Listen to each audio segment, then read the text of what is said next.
Karibu msikilizaji katika sehemu ya 21 tukiwa tupo katika msimu wa 3 wa simulizi Anguko. Katika sehemu ya 20 tulikuwa tumeishia pale ambapo Papi Kantu wa Milandu Gosugosu akiwa na Zinzwa walikuwa wameshafika nyumbani kwa Gabriel na akamuelekeza mambo yaliyokuwa yametokea. Gabriel kaambia kwamba Zinzwa hiki mlichokifanya ni kitu kikubwa sana ambacho nami pia nakiunga mkono, lakini fahamu kwamba serikali ikijua kuwa nawe unahusika watakuwa. Hasara iliyotokea kwa kuharibu mifumo ni kubwa sana. Mmesimamisha nchi, Gabriel alisema. Nalifahamu hilo. Vipi kuhusu mpango kusambaza kirusi hapa Riobombwe? Mnadhani mpango bado upo? Asina yake kama mpango bado upo tena, ila tahadhari kubwa inatakiwa kuchukuliwa. Hawa jamani wanyama sana. Wako tayari kukatisha uhai wa mamia ya watu kwa ajili ya manufaa yao. Hawafai kabisa kuwepo duniani. Rais Jonas ni kiumbe mkatili sana. Japokuwa ameinua nchi yetu kiuchumi, lakini ninamchukia sana hasa kilichotokea babangu. Uchumi huu unaojivunia umejengwa kwa fedha zenye damu. Hamjui ni watu wangapi wamepoteza maisha katika nchi mbalimbali ambazo Riobombwe wanawasaidia mabeberu kuiba mali. Hata hivyo anguko lao limewadia, Gosugosu alisema. Tulikuwa tumeishia hapo msikilizaji katika sehemu ya 20. Tuende pamoja katika sehemu ya 21 tukiwa tupo katika msimu 3 wa simulizi inayokwenda kwa jina la Anguko. Imeandikwa na Patrick CK na Simple Director Owen kutokea hapa Simulizi Mix. Tunaendelea kufuatilia kwa karibu sana kilicho kimejiri katika mission hii hapa ya huko ndani ya nchi ya Riobombwe mara baada ya Matai Murombi naye kuwa amekamatwa na yuko chini ya ulinzi wa Rais Jonas Mavobi. YouTube channel Simulizi Mix, WhatsApp 0677062012. Tunaendelea na simulizi yetu tamu Anguko. Jonas, ujaribu tena kupiga ile namba ya simu babako, Zinzwa aliuliza. Najaribu kupiga kila siku lakini haijawahi kupatikana tena. Usijali, kama yuko hai ninakuhakikishia lazima atapatikana, Zinzwa alisema. Nilikwishaanza kulisahau hilo jambo, lakini uje wenu umeamsha tena matumaini mapya kwamba huenda safari nitafanikiwa kumpata babangu au kupata taarifa kuhusu kifo chake kama kweli amekufa. Turudi Dar es Salaam, Tanzania. Ukumbi mkubwa wa mikutano wa kumbukumbu ya uhuru ulijaa watu. Walikuwemo viongozi wa serikali, viongozi wa dini na watu wengine mbalimbali waliokuwa kushuhudia tukio la uzinduzi wa chanjo ya kukabiliana na virusi vilivyosababisha ugonjwa uliokuwa unasambaa kwa kasi kubwa na kusababisha mamia ya watu kufariki dunia. Rais wa Jamhuri ya Muungano wa Tanzania ndiye aliyekuwa mgeni rasmi katika zoezi hilo. Saa 4:04 asubuhi msafara wa rais uliwasili katika ukumbi wa mikutano wa kumbukumbu ya uhuru. Viongozi mbalimbali waliokuwepo walijipanga mstari kwa ajili ya kumpokea rais. Kisha pokelewa, rais alielekea moja kwa moja ukumbini na bila kupoteza muda shughuli zikaanza, zikitanguliwa na sala na dua kutoka viongozi wa dini waliokuwepo mahali pale. Halafu mambo mengine yakaendelea. Viongozi kadhaa walitoa salamu na kuzungumza machache, na mwisho kabisa kabla ya rais kuzungumza alikuwa ni waziri wa afya ambaye alielezea hali ya maambukizi jinsi ilivyo, idadi ya vifo na hatua ambazo serikali imekwisha kuzichukua katika kudhibiti kusambaa kwa ugonjwa ule. Baada ya maelezo ya waziri wa afya, rais alikaribishwa kuzungumza na Watanzania. Ukumbi wote ulinyamaza kimya kwa ajili ya kumsikiliza rais. Vyombo vyote vikubwa vya habari nchini vilikuwepo ukumbini hapo kuripoti tukio lile. Waheshimiwa viongozi wote wa serikali mliopo mahali hapa, itifaki ikizingatiwa, viongozi wa dini na Watanzania wenzangu, habari za asubuhi. Rais alianza hotuba yake. Ninamshukuru Mungu wa mbinguni kwa kutukutanisha leo hii. Alinyamaza kwa sekunde chache. Ndugu zangu wa Tanzania mlio hapa na wote mnaofuatilia muda huu kupitia vyombo mbalimbali vya habari. Mwaka 1936 mchungaji Sila Msangi alitunga wimbo maarufu uitwao Tanzania Tanzania nakupenda kwa moyo wote. Naomba wote tusimame tuimbe wimbo huu kwa pamoja, halafu nitaendelea. Wote walisimama na kuanza kuimba wimbo. Tanzania Tanzania nakupenda kwa moyo wote. Nchi yangu Tanzania, jina lako ni tamu sana. Nilalapo na kuota wewe, niamkapo ni heri mama we. Tanzania Tanzania nakupenda kwa moyo wote. Tanzania Tanzania, ninapokwenda safarini kutazama maajabu, biashara nayo makazi, sitaweza kusahau mimi mambo mema ya kwetu kabisa. Tanzania Tanzania nakupenda kwa moyo wote. Tanzania Tanzania, watu wako ni wema sana. Nchi nyingi za kuota, nuru yako hakuna tena, na wageni wa kukimbilia, ngome yako imara kweli we. Tanzania Tanzania, heri yako kwa mataifa. Tanzania Tanzania, karibu wasio na kwao, wenye shida na taabu kukimbizwa na walowezi. Tanzania yawakaribisha. tuungane kiume chema we. Tanzania, Tanzania, Mola awe nawe daima. Asanteni sana, naomba tuketi, alisema rais na watu wote wakaketi. Ndugu zangu, wimbo huu tulioimba unaelezea nchi yetu na uzuri wake. Ubeti wa kwanza unaelezea utamu wa jina Tanzania. Ubeti wa pili unaelezea maajabu ya Tanzania. Ubeti wa tatu unaelezea wema wa Tanzania, na ubeti wa mwisho unawakaribisha watu wasio na kwao, watu wakao katika nchi zenye shida na taabu, nchi zenye vita na machafuko. Rais alinyamaza kidogo.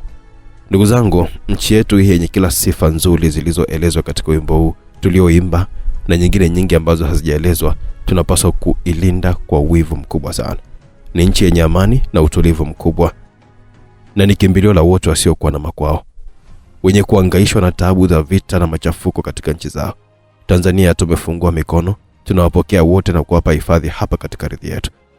Tanzania ilikuwa ni mwenyeji wa vikundi vya wapigania uhuru, ilikuwa kimbilio la wale waliodhulumiwa. Tanzania ilitoa hifadhi kwa kambi za wapigania uhuru kuwekwa hapa nchini. Kambi za Mazimbo, Dakawa, Kongwa na Chingwea na kadhalika, zote hizi zilitumiwa na wapigania uhuru kutoka nchi mbalimbali. Jiji la Dar es Salaam lilikuwa ni makao makuu ya kisiasa kwa vyama vya ANC, ZANU na ZAPU, Frelimo, Mpila na SWAPO. Nimetoa mifano tu hii ili kuthibitisha kile kilichoandikwa katika wimbo tulioimba kwamba Tanzania ni kimbilio la wenye shida. Uzuri huu wa Tanzania ni kama ua lenye harufu nzuri inayotamaniwa na nyuki. Nchi yetu ina utajiri mkubwa wa rasilimali nyingi ambazo Mungu ametupatia. Utajiri huo unawatoa utenda baadhi ya mataifa ya kinyonyaji na kufanya watumie hata mbinu chafu ili waweze kuchukua rasilimali zetu. Mbinu nyingi chafu zinatumika ili kufanikisha mipango yao ya kinyonyaji. Baadhi ya mbinu zinafanikiwa na nyingine tunazibaini kabla hazijafanikiwa. Tuna kazi kubwa kama nchi kupambana na haya mataifa makubwa ya kinyonyaji na kuivuruga mipango yao. Hii ni vita kubwa, na sio vita ya serikali pekee, bali ya kila mwananchi mwenye mapenzi mema na nchi anapaswa kuipigana hii vita. Tunapaswa kuipenda nchi yetu kwa mioyo yetu yote kama tulivyoimba muda mfupi uliopita. Tukipenda nchi yetu kwa mioyo yetu yote, basi tutaweza kuilinda. Tusikubali kuona mipango ya mabeberu inafanikiwa. Alinyamaza kidogo. Jambo la pili, ninataka kutuma ujumbe kwa mabeberu wa nje pamoja na vibaraka wao wa ndani kwamba tunafahamu kila uovu wanaotufanyia. Tunaifahamu mipango yao yote walioipanga na walioitekeleza hapa nchini. Watanzania hawakupaswa kupitia hili wanalopitia sasa hivi. Watanzania wasiokuwa na hatia yote hawakupaswa kabisa kufa kwa sababu ya maslahi ya nchi au kundi la watu wachache. Sura Rais kaonesha ukasirika. Nataka niseme mambo mawili. Alinyamaza. Jambo la kwanza, nataka kutuma ujumbe kwa mabeberu na vibaraka wao. Ninawaambia kwamba wameshindwa. Narudia tena kuwa wameshindwa. Tayari tunaifahamu mipango yao yote miovu kwa nchi yetu, na tutahakikisha hakuna mpango hata mmoja utakaofanikiwa. Waliotaka leo halijakuwa, wamejaribu kututikisa, lakini nchi yetu bado iko imara sana. Alinyamaza na kuwatazama watu wote ukumbini waliokuwa kwa kimya kabisa wakimsikiliza kwa makini. Jambo la pili, nataka kuambia Watanzania kwamba tuko vitani na adui mwenye nguvu, lakini ninawahakikishia tutamshinda yeye na vibaraka wake wote. Ninawahakikishia ndugu zangu wa Tanzania kwamba hakuna aliyeshiriki katika jambo lolote lile ovu kwa Tanzania atabaki salama. Awe wa ndani au wa nje ya nchi, hatabaki salama. Awe mkubwa au mdogo, hatabaki salama. Wametuumiza, lakini sisi hatutawaumiza tu, bali tutakwenda kuwaharibu. Siku hii ya leo natangaza anguko lao. Narudia tena, hakuna atakayechezea Tanzania atabaki salama. Kuanzia sasa, yote atakayethubutu kutaka kuchezea nchi yetu kwa namna yote ile, tutamharibu vibaya sana. Ndugu zangu, hili halina mzaha, na nawataka wahusika nitazame machoni, wasikie na sauti yangu hii na wajue kwamba anguko lao linakuja. Rais alikasirika. Alionyesha wazi alichokizungumza kilitoka moyoni. Anguko lao la kwanza ni kupatikana kwa chanjo ya kukabiliana na kirusi kinachosambaa kwa kasi kubwa hapa jijini Dar es Salaam. Amekwisha eleza waziri wa afya kuhusiana na jambo hilo, na mimi sitaki tena kurudia kile alichokisema. Ninataka kuhakikishia Watanzania wote kwamba tayari tumepata chanjo ya kukabiliana na kirusi hicho kinachosambaa na kuwa kwa haraka sana. Rai yangu ni kwa kila Mtanzania kuhakikisha anapata chanjo hii tutakayoizindua leo.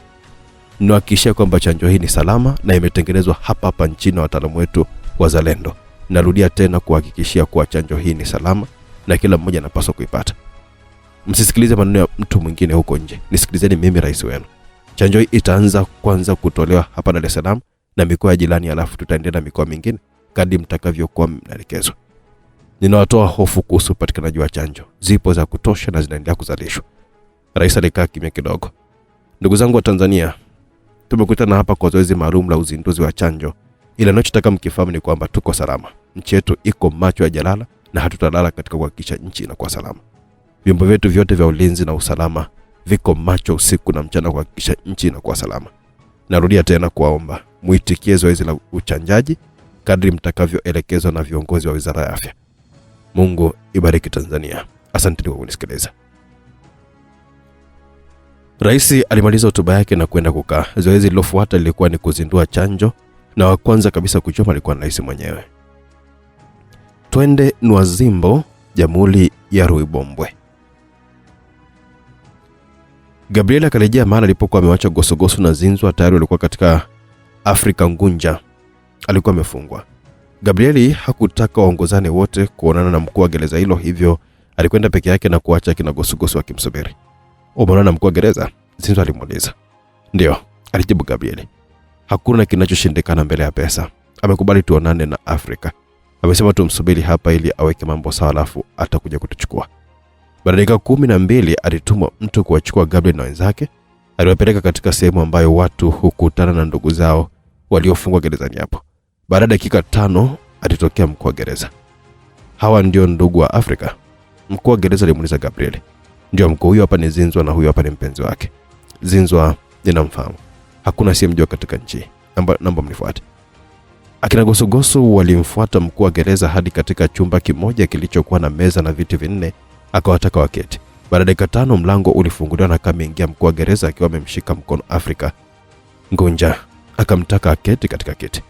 Jamani, nawapa dakika 30 tu za mazungumzo. Baada ya muda huo kumalizika, Afrika atarudishwa chumbani. Mkuu wa gereza alisema. Asante sana mkuu, alisema Gabriel, na mkuu wa gereza akawa ametoka mle chumbani. Zinzwa, alisema Afrika kwa mshangao. Hakutegemea kabisa kumuona Zinzwa mara pale. Zinzwa aliinuka akakumbatiana. Katika watu ambao sikutegemea kabisa kuwaona tena katika maisha yangu ni wewe Zinzwa. Huu ni muujiza mkubwa kwangu. Nimehangaika sana kujua mahali ulipo, lakini imekuwa ni siri kubwa sana. Kwa bahati nzuri nimekutana na Gabriel, nikamwambia nahitaji kuonana na mzee, na ndiye alikuwa amenisaidia hadi tukawa tumeweza kuonana. Pole sana Afrika. Nashukuru, nimetengwa na dunia. Kesi yangu imesimama, hakuna kinachoendelea. Ninaozea tu hapa gerezani. Ninashukuru kwa kuja kuniona. Huyu ni nani? Aliuliza Afrika akitaka kumfahamu Gosogoso. Naitwa Papi Asumbi Kantu wa Milando Gosogoso. Afrika aligeuka kwa kutazama Gabriel na Zinzwa. Utambulisho ule wa Gosogoso ulimshangaza. Huyu ni Papi Gosogoso, anatokea Jamhuri ya Kidemokrasia ya Kongo, ni mpenzi wangu, Zinzwa alisema. Hongera sana kwa kupata mpenzi. Asante Afrika, tuna mengi ya kuzungumza, lakini tumepewa nusu saa tu na hadi sasa tayari dakika 5 zimeshaondoka. Tumebaki na dakika 25 pekee. Naomba tujielekeze katika kile kilichotuleta mahali hapa kwa muda tuliopewa kabla hujamalizika, Zinzwa alisema. Kwa hiyo kuna jambo limewaleta hapa na sio kunijulia hali. Kilichotuleta hapa ni zaidi ya kujulia hali, Gabriel alisema. Haya, niambie ni jambo gani liloleta hapa? Jambo kubwa lilotuleta hapa ni kukusaidia ili uweze kutoka hapa gerezani. Unataka kunisaidia kutoka gerezani? Ndio. Ulipita ukimya huku akitazamana. Natuhumiwa kwa mauaji. Unalifahamu hilo? Ndio mzee, tunalifahamu. Ni namna gani mtanitoa katika kosa kama hilo la mauaji? Jambo la kwanza na la muhimu, tunajua haukufanya hilo kosa unalotumiwa kulifanya. Haukufanya mauaji, alisema Zinzwa, na macho ya mzee Afrika yalionyesha kulengwa na machozi. Mara ya kwanza nimekutana na watu wanaosimama upande wangu. Hakuna anayeamini kwamba sikutenda ile kosa la mauaji. Hukutenda kosa mzee Afrika. Kila kitu unachotumiwa nacho kimetengenezwa kwa lengo la kupoteza baada ya kugundua kwamba ni jasusi wa siri wa taifa moja kubwa na ulikuwa ukitoa siri kwa nchi za taifa hilo. Mshtuko mkubwa kuonekanika usoni kwa mzee Afrika. Mimi ni jasusi? Ndio mzee. Tayari umeshafahamika wewe ni jasusi, na haya yote yaliyokutokea ni kwa ajili ya kukupoteza. Nani ana ushahidi kwamba ni jasusi? Sikiliza mzee, hakuna ubishi kwamba ni jasusi. Mimi ndiye nilithibitisha hilo. Wewe? Ndio mzee. Mimi ni jasusi wa shirika la ujasusi la Lubombwe. Na katika kipindi chote ambacho mimi tulikuwa tupo katika mahusiano, nilikuwa ninakuchunguza. Nilitumwa kukuchunguza baada ya kubainika umekuwa na mahusiano na wake za viongozi wa serikali. Baada ya kuchunguza nikagundua kwamba ni jasusi na ulikuwa unawatumia wanawake hao wa viongozi katika kupata taarifa mbalimbali muhimu ulizokuwa unazihitaji. Baada ya kugundua kwamba ni jasusi, ndipo ukatengenezwa mpango wa kukupoteza, ukatengenezwa ile kesi ya mauaji. Tunajua haujafanya lile kosa la mauaji na tunataka kusaidia kuondoka katika janga hili kubwa linalokabili. Afrika alimtazama Zinzo kwa macho makali. Tayari alikuwa ameshakasirika. Kumbe ndio liniangamiza. Nilijua niko na mapenzi na mtu anayenipenda, kumbe ilikuwa ni kunihadaa tu. Hakukuwa na mapenzi yote zaidi ya uragai. Mzee Usilamu Zinzo, kwa sababu yeye alikuwa yupo kazini, alitumwa na wakuu wake kuja kuchunguza. Huyu mwanamke aliniaminisha kwamba ananipenda, na mimi nikaamini, nikawa tayari hata kumwacha mke wangu ili niwe naye. Kumbe hakukuwa na mapenzi bali ulagai mkubwa. Huyu mwanamke ndiye chanzo cha yote yanayonikabili mimi. Sikiliza mzee, alisema Gosugosu na kusimama. Wewe nani? Unataka kuniambia nini? Akauliza Afrika naye akiwa anasimama. Mzee, hebu naomba uketi au nitakuketisha mwenyewe. Mzee Afrika, naomba uketi. Gabriel alimwambia Afrika baada ya kuyaona macho ya Gosugosu ambayo yalitoa ishara ya shari. Taratibu Mzee Afrika aliketi, kwani hata mwenye alikuwa amegundua ambacho kingetokea kama asingeketi. Sikiliza mzee, tumekuja hapa kwa ajili ya kukuletea mpango wa kutoa hapa gerezani, lakini hatukulazimisha kukubali. Utaamua mwenyewe kama unataka kutoka hapa gerezani au umeridhika na maisha hapa gerezani na kuendelea hapa. Nikuhakikishie kwamba yote aliyokuambia Zinzo ni ya kweli. Hajakudanganya. Kuna mawili tu yatakayo kutokea, aidha ufungwe maisha au nyongwe. Kwa sasa hivi kutoka kwako mahali hapa kuna tutegemea sisi. Kwa hiyo ni jukumu lako kufanya uchaguzi. Je, unataka tukusaidie kutoka hapa au unataka kuendelea kubaki hapa gerezani? Naomba jibu moja, nini ambacho unachagua? Kwani mnataka kunisaidiaje? Nataka jibu moja mzee. Unachagua kutoka au kubaki hapa gerezani? Afrika alitazama kina Gosugosu kwa zamu, halafu akajibu, nataka kutoka gerezani. Vizuri. Sasa msikilize Zinzo kile atakachokuelekeza. Zinzo, endelea. Mzee Afrika, uko hapa gerezani, inawezekanika hujui kile kinachoendelea huko nje. Kwa sababu nchi imesimama, hakuna umeme, hakuna mawasiliano ya simu, mifumo yote ya serikali imeharibika. Zinzo alimweleza kwa kifupi kila kitu kilichotokea nchini Lubombwe. Hali iliyotokea pamoja na kikundi cha Watanzania na mimi nikishirikiana nao. Kuna sababu kadhaa zilizopelekea jambo hilo kufanyika.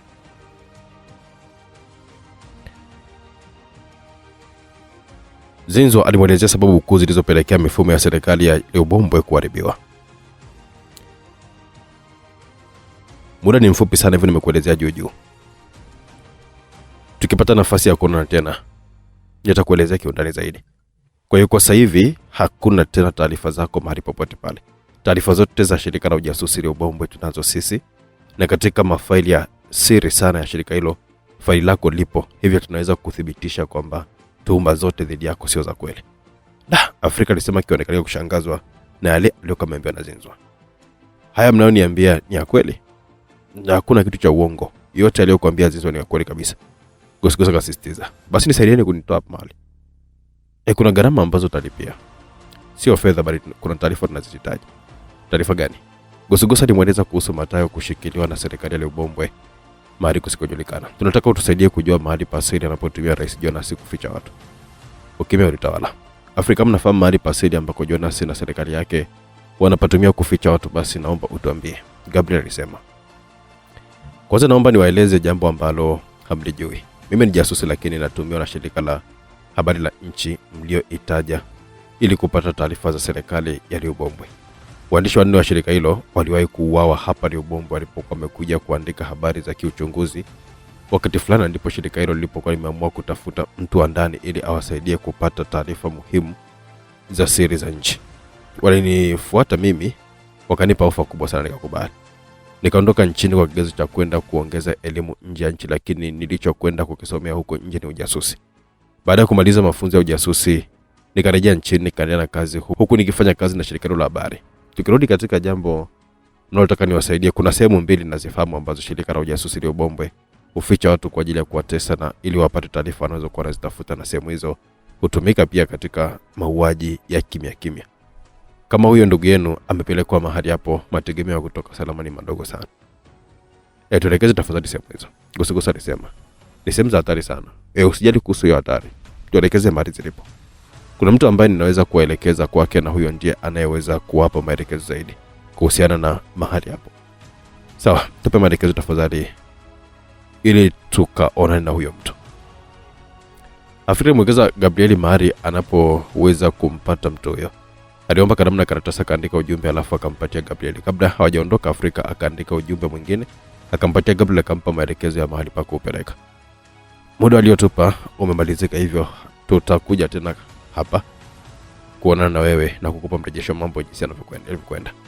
Gabriel alisema, tafadhali naomba ufikishe huo ujumbe nilipokupa. Nitaufikisha mzee.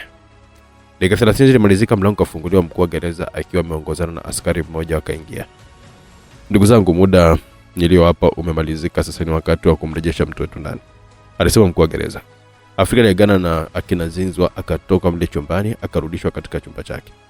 Akina Gosogoso nao waliondoka wakaelekea maegesho ya magari. Kabla hawajaondoka, Gabriel alikuwa ametumia dakika kadhaa kuzungumza na mkuu wa gereza, alafu akaingia garini wakaondoka.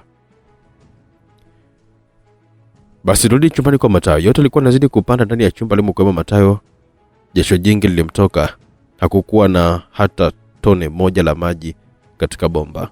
Kori likauka na alikuwa anahitaji maji. Pamoja na hali hiyo ya joto na kiu kali, lakini alijitahidi kuto kuonesha dalili zote za kubanwa na kiu kali. Najua jamaa wananipitisha katika kipindi hiki kigumu ili kunifanya niwaambie kile wanachokitaka bila kujua kwamba mimi ndiye mwalimu haya mambo. Wamekifanya chumba kiwe na joto kali na kukata maji ili nitokwe jasho, nipoteze maji mengi mwilini na nidhoofike. Hali yangu itakapokuwa mbaya, watanitaka nielezee kila kitu wanachokitaka ili wanipe maji na chakula. Wanajisumbua bure. Hawataweza kupata kitu chochote kutoka kwangu. Najua nifuatilia sasa hivi kupitia kamera walizoziweka katika hiki chumba. Hivyo natakiwa kuwakatisha tamaa kwa kuwaonesha kwamba wanachokifanya hakijaniathiri chochote kile. Natakiwa kuonekanika kawaida tu. Aliwaza Matayo kwa anainuka na kukaa kaegemea ukuta. Na mimi tayari Gosogoso atakuwa amekwisha ingia Nwazwimbo, na ni hakika hivi sasa atakuwa amekwisha anza juhudi za kunitafuta kujua mahali nilipo, akisaidiwa na Zinzwa. Ninamwamini sana yule jamaa. Lazima atafanya kila awezalo kuhakikisha ninapatikana. Naendelea kumsubiri. Matayo aliendelea kuwaza. Gabriel alisimamisha gari nje ya jengo kubwa ambalo kibao kilielekeza kwamba mahali pale wanatengeneza magari na kuuza vipuli vya magari. Mahali alipokuwa ameelekeza Afrika ni hapa tushuke, alisema Gabriel. Akawa ameshuka na kuingia ndani ya jengo lile. Kulikuwa na duka kubwa la kuuza vipuli vya magari. Jamaa mmoja aliyevalia fulana nyeupe na kofia nyeupe alikuwemo mle dukani. Karibuni, aliwakaribisha kwa lugha ya Kilibombwe. Tunahitaji kuonana na Jamo. Jamo ndani. Mbona kuna mtu anaitwa Jamo hapa? Mwambie kuna ujumbe wake kutoka kwa Afrika.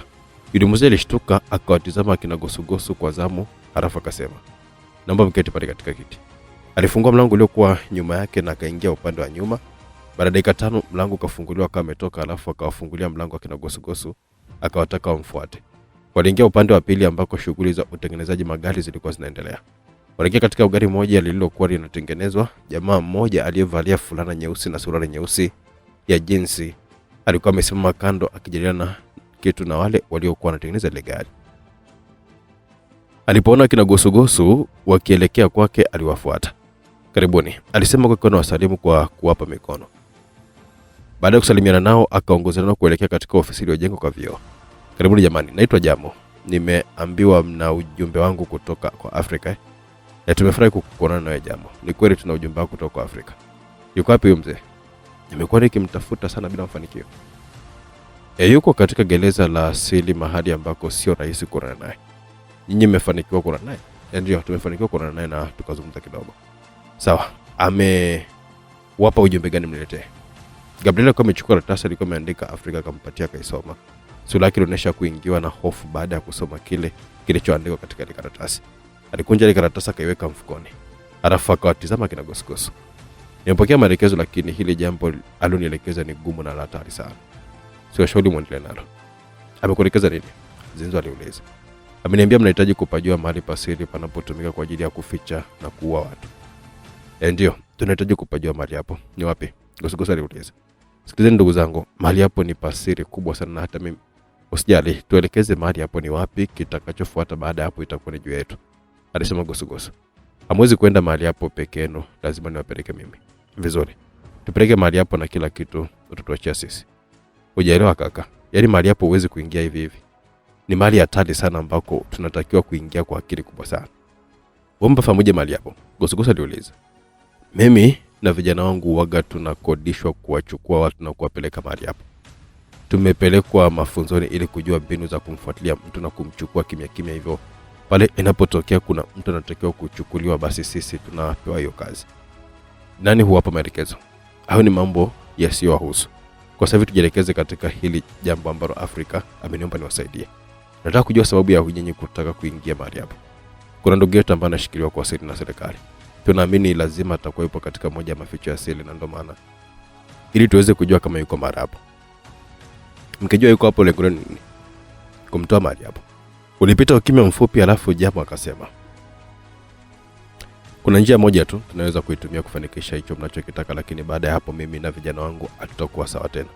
Tutakuwa tumeingia katika mgogoro mzito sana na serikali na tunaweza kuuawa.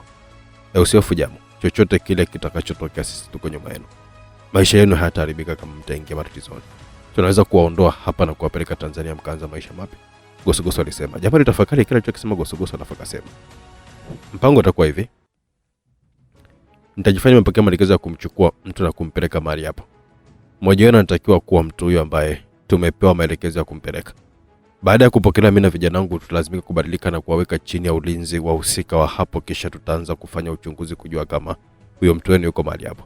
Mimi ndiye nitakaye kuwa huyo mtu ambaye mmepewa maelekezo ya kumpeleka mahali hapo. Gosogoso alisema. Sawa. Ninakwenda kuzungumza kwanza na wenzangu ili kuwafahamisha kuhusu jambo hili na tujadiliane kitu cha kufanya. Kama watakubali nitakuja kuwajulisha, lakini fahamuni jambo hili kama watakubali kulifanya lazima litawagharimu fedha nyingi sana. Usihofu kuhusu fedha. Zungumza nao tusikie kile watakachokisema. Jamo alitoka kaenda kuzungumza na vijana wake. Baada ya dakika 10 alirejea akiwajulisha akina Gosogoso kuwa vijana wamekubali kuifanya ile kazi, akiwatajia kiasi cha malipo watakachokihitaji. Dar es Salaam, Tanzania. Rais alirejea Ikulu baada ya uzinduzi wa chanjo.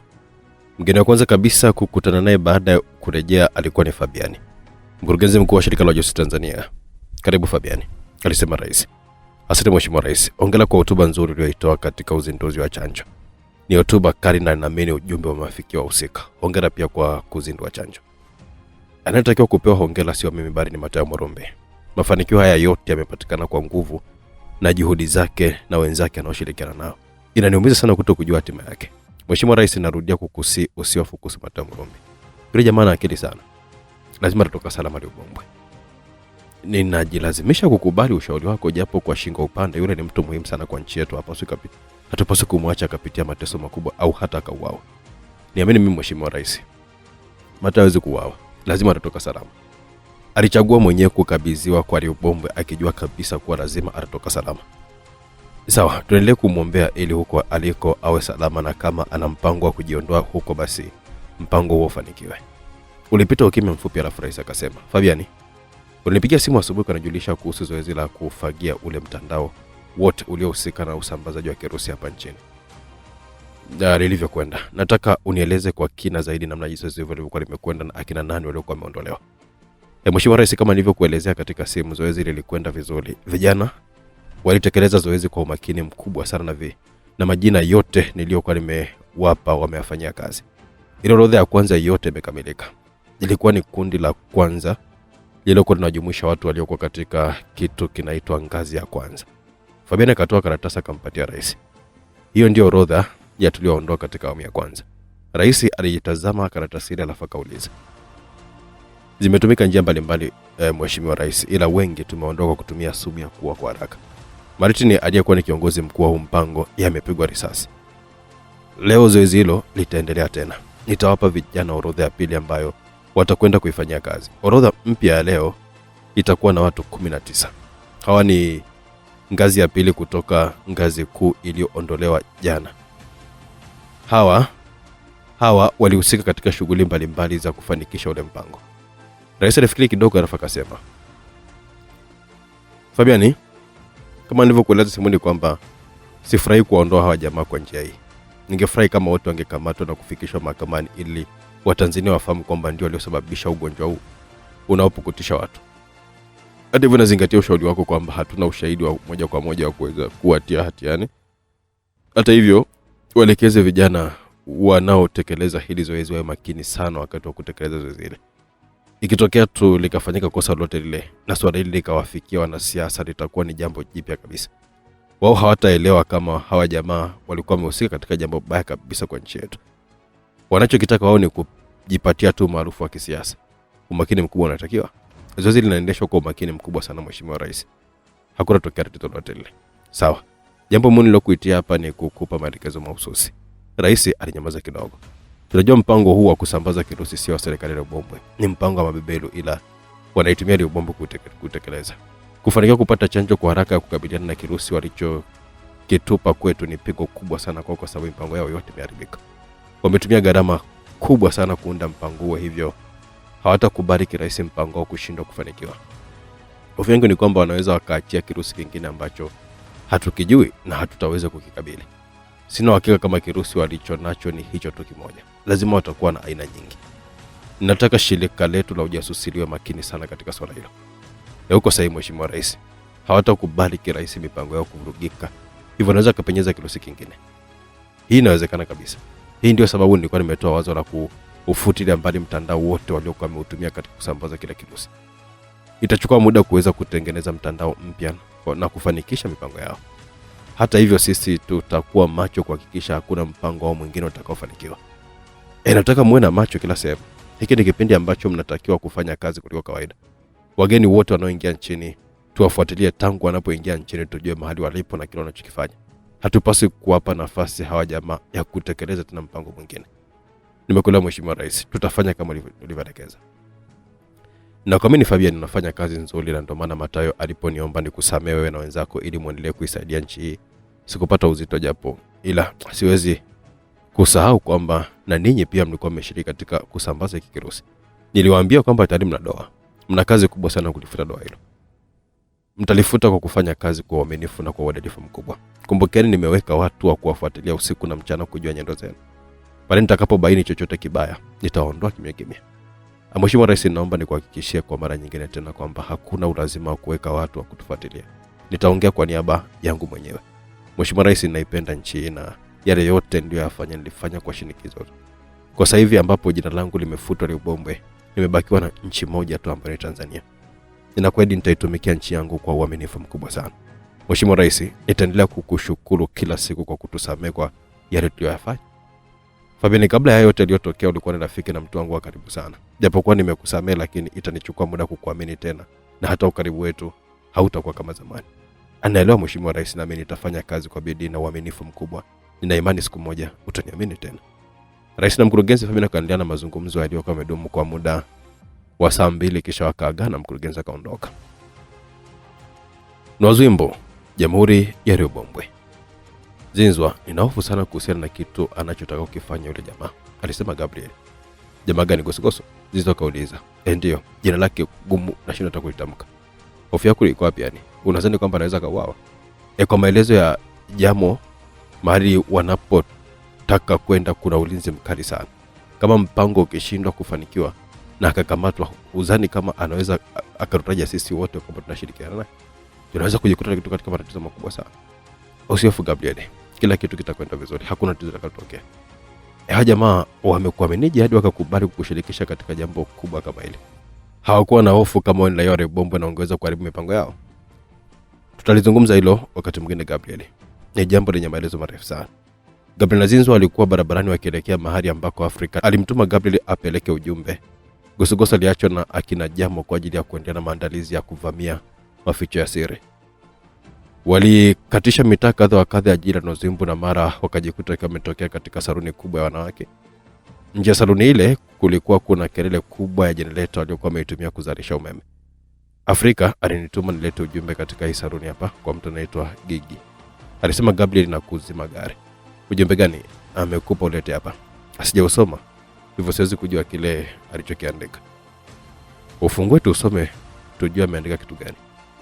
Gabriel aliufungua ujumbe ule wakausoma. Gigi mtafuta Salamu, mwambie anahitaji kumuona. Huyo kijana aliyekupa ujumbe atamsaidia kufika mahali alipo. Ndivyo ujumbe ule ulivyokuwa umeandikwa. Huyo Gigi unamfahamu? Hapana, simfahamu, ila alinielekeza anapatikana hapa.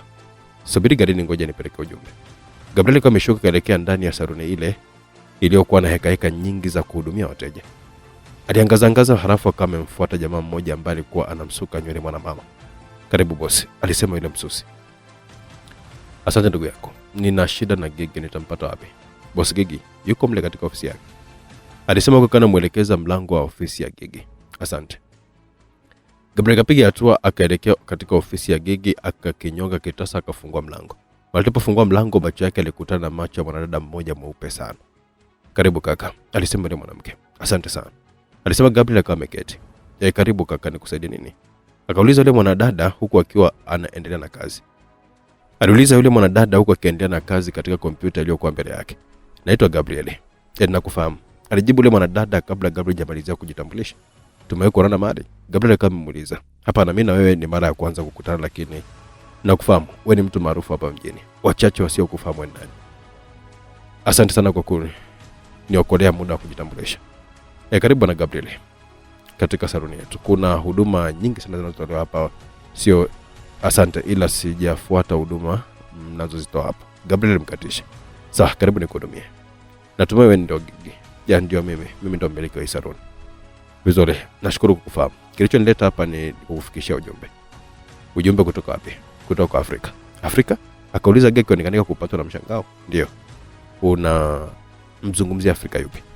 Afrika yule mzee aliyekabiliwa na kesi ya mauaji. Afrika yuko wapi? Tumemtafuta sana katika magereza mbalimbali bila mafanikio. Hatujui kwa gereza gani. Wewe umeona naye? Ndio, nimeona naye. Afrika amewekwa katika gereza la asili, mahali ambako sio rahisi kuona naye. Utolewa humo siku ya kupelekwa mahakamani kusikiliza kesi yake. Wewe umewezaje kuona naye? Nimepata msaada kutoka kwa watu wazito na wafahamiana nao, ndo maana nikaweza kuona naye. Bila hivyo hata mimi nisingeweza kumuona. Vipi hali yake? Anaendaje? Anaendelea vizuri, na hata hali yake pia sio mbaya. Nimefurahi sana kusikia kwamba anaendelea vizuri. Hatujamwona muda mrefu hadi tukaanza kuwa na hofu pengine hatunaye tena duniani. Amekutuma nini? Amenipa ujumbe hapa nikulete. Gabriel akampatia Gigi ujumbe aliokuwa amepewa na Afrika. Aliukunjua akausoma. Alibaki ameushikilia mkononi kwa dakika moja, alafu akasema, "Amerikeza nimtafute Salome, anataka umpeleke Salome akaonane naye gerezani." Hilo linawezekana. Lini atahitaji kwenda kumuona? Ngoja niangalie ratiba ya Salome. Gigi alikuwa ameweka ile karatasi mezani, akageukia kompyuta yake. Alifungua kumbukumbu za wateja wake, alafu akasema, "Salome ni mteja wetu wa kudumu. Hivyo waga wanapangiwa siku maalum kila wiki kuja kupatiwa huduma mbalimbali. Imekuwa ni bahati siku ya Salome kuja kufanywa huduma ni leo jioni. Atakapokuja nitampatia ujumbe wake. Jibu atakalonipa nitakupigia." Hivi kumbe hakuna mawasiliano. Geresketeka. Nini hiki kinaendelea katika nchi? Mambo yanalipika kwa ukosefu wa huduma, yani muhimu. Ili kuendesha shughuli zetu za hapa inatulazimu kuingia gharama kubwa sana kununua mafuta kwa ajili ya generator. Hatuna mawasiliano, umeme, yani wala hata maji yameanza kupatikana japo kwa mgao. Kama kungelikuwa na mawasiliano, jibu la Salome ningeujulisha kwa simu, lakini kwa kuwa hakuna mawasiliano itakulazimu kufika hapa kesho asubuhi ili kujua amesemaje. Hakuna tatizo. Nitakuja asubuhi kujua alichokisema Salome baada ya kupata ujumbe. Samahani kaka kwa usumbufu wewe. Usijali Gigi. Naomba kuuliza. Uliza kaka. Wewe Salome ni nani? Gigi alitabasamu alafu akasema, "Ni mtoto wa makamu wa rais mstaafu. Ameolewa na mkurugenzi mkuu wa shirika la ndege la taifa." Asante Gigi. Nitakuja kesho saa 3 asubuhi kuja kufuata majibu. Muda huo ukija utanikuta hapa. Jambo jingine muhimu, huo ujumbe ni wasiri sana, hivyo asifahamu mtu mwingine. Mpatie Salome mwenyewe. Sawa, nitalizingatia hilo. Gigi aliinuka akamsindikiza Gabriel hadi nje, wakawa wameagana. Gabriel kama rejea katika gari lake, akaingia kaliwasha, wakaondoka. Ile mwanamke uliotoka naye nje ndio Gigi? Zinzo aliuliza. Ndio, unamfahamu? Namfahamu. Wakati niliposhiriki mashindano ya urembo yeye ndiye alikuwa. Namfahamu. Wakati niliposhiriki mashindano ya urembo yeye ndiye alikuwa kitupamba. Ila hakuwa akitumia jina la Gigi. Umempatia ujumbe wake? Ndio. Nimempatia ujumbe wake. Salome atafika hapa saluni jioni ya leo kupata huduma, hivyo atampa ujumbe na jibu nitalipata kesho asubuhi. Umemuuliza wewe Salome nani? Ndio, nimemuuliza. Swali hilo akanijibu ni mtoto wa makamu wa rais wa zamani.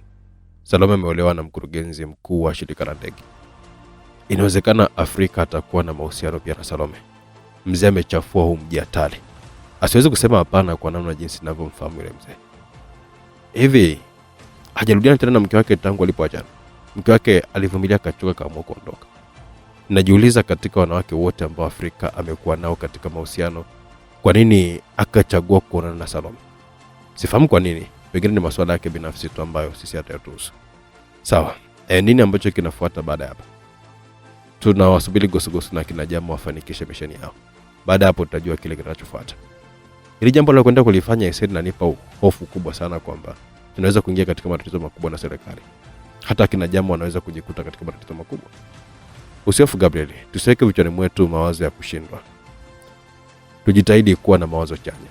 Tuwaombee hawa jamaa wafanikiwe ili tuweze kumpata Mateo Murumbi. Hofu yangu nyingine ni kwamba hawa jamaa sio raia wa hapa, wanaweza wakatuweka katika matatizo alafu wao wakaondoka wakarudi nchini kwao. Sisi tukabaki tukiwa tunahangaika. Tunatakiwa kuwa makini sana na hilo. Sikiliza Gabriel, hawa jamaa ni watu tunaopaswa kuwaheshimu na kuwasaidia kwa kila namna tunavyoweza. Ni watu muhimu mno kwa taifa letu. Walichokifanya ni kitu kikubwa sana. Kuna mambo mengi ya hovyo yamekuwa yakiendelea hapa nchini ambayo lazima yafikie ukomo. Kuna anguko kubwa sana linakuja. Nataka kufahamu baada ya kumpata huyo Mateo Murumbi nikitafuata. Utafahamu kila kitu. Endelea kushirikiana na sisi na kutusaidia. Kwa siku ya leo tunashukuru sana kwa kukutanisha na Afrika ambaye amekubali kutusaidia kumpata Mateo. Wakati tukiwasubiria kina Gosogoso, wewe unaweza kwenda kuendelea na shughuli zako. Pale tutakapokuwa tumehitaji msaada wako, tutakujulisha. Vipi ahadi mlionipa ya kunisaidia kufahamu kuhusu babangu? Unadhani ni ahadi ya kweli? Ndio, ahadi ya kweli. Kwa sasa hivi kazi ya uchambuzi wa taarifa inaendelea. Yatatolewa maelekezo kwa wanaoifanya hiyo kazi kuangalia kama watalipata faili linalomhusu baba yako. Nina uhakika lipo kwa sababu misheni zote zinazotekelezwa na shirika la ujasusi, hata kama ni ndogo, lazima taarifa zake ziwepo. Sawa Zinzwa. Pale mtakapopata chochote kile nyingine mara moja tafadhali. Vipi kuhusu fedha kuwalipa kina Jamo? Ulikubali kuwapelekea kesho asubuhi. Una hakika fedha hizo unaweza kuzipata kabla asubuhi? Fedha zipo, nina kiasi kikubwa nyumbani kwangu.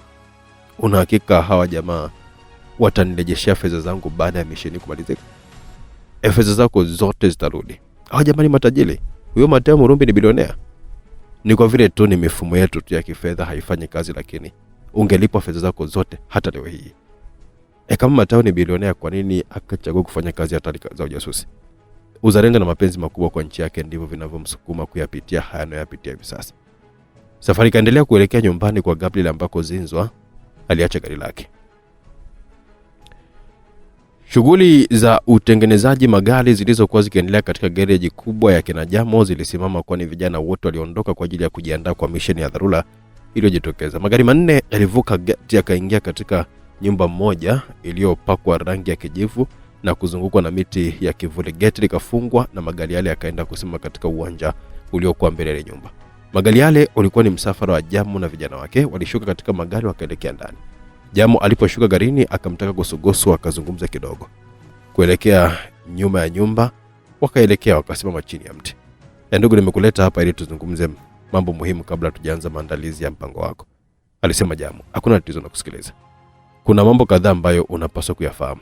Kwanza, mimi na vijana wangu tumeacha kufanya kila tukifanyacho kwa heshima kubwa tulionayo kwa mzee Afrika. Yule naweza kusema ni kama mlezi wetu. Ile jengo tunamofanyia shughuli zetu ni yeye alitupatia. Ametusaidia mambo mengi sana, ndio maana tumeamua kuacha kila kitu kwa ajili ya kutekeleza kile alichotuomba. Pili, jambo hili tunalo kwenda kulifanya ni jambo la hatari sana. Ikigundulika sisi ndio tuliofanya jambo hilo, basi tutakuwa katika matatizo makubwa na serikali. Pamoja na hatalio, lakini vijana wamekubali kufanya kwa sababu ahadi ya malipo mazuri. Ninaomba baada ya kumaliza kazi kusiwe na usumbufu wa malipo. Kuhusu fedha kuna tatizo. Gabriel anashughulikia hilo na atawapatia fedha yenu yote kesho asubuhi. Sawa, unaweza kutumia silaha?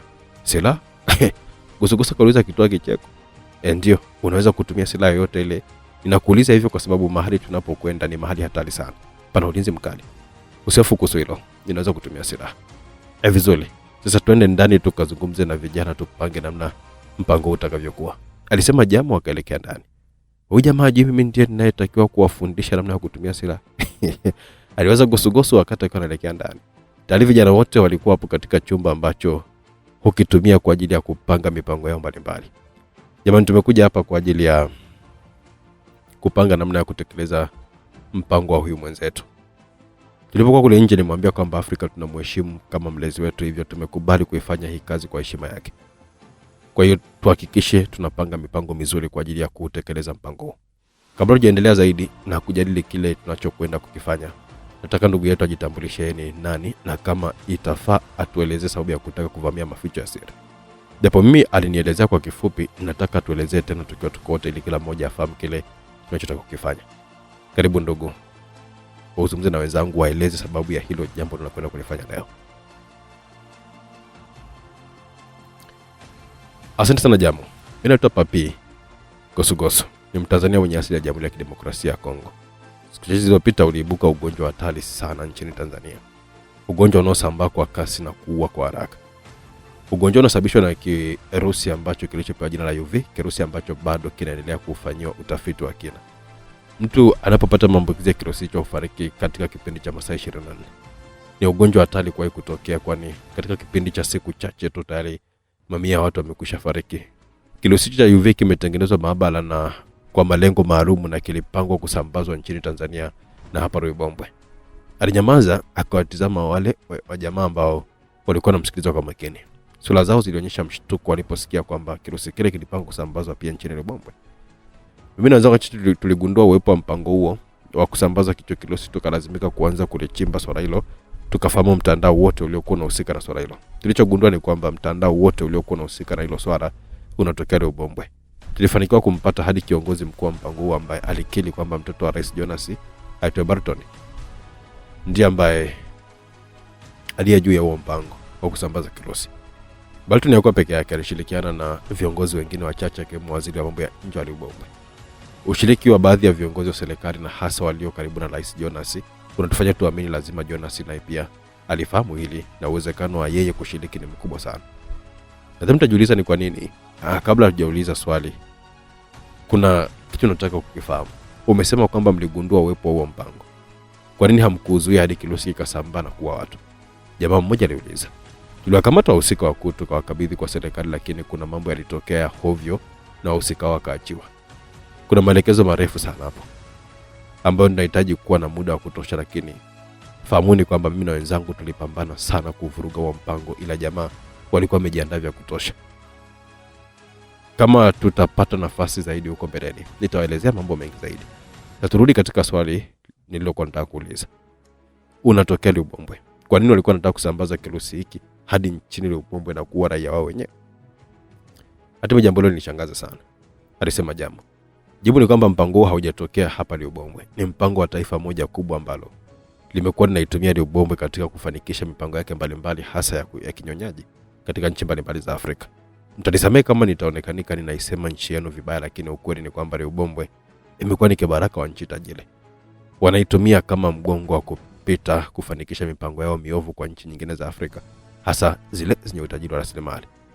Tungekuwa na muda ningeelezea na hili pia, lakini kutokana na ufinyu wa muda niishie tu hapo kwamba nchi yenu inatumiwa na nchi tajiri kufanya hujuma kubwa sana kwa nchi nyingine. Ekoreta, mimi nakubaliana na wewe, Jamu alisema.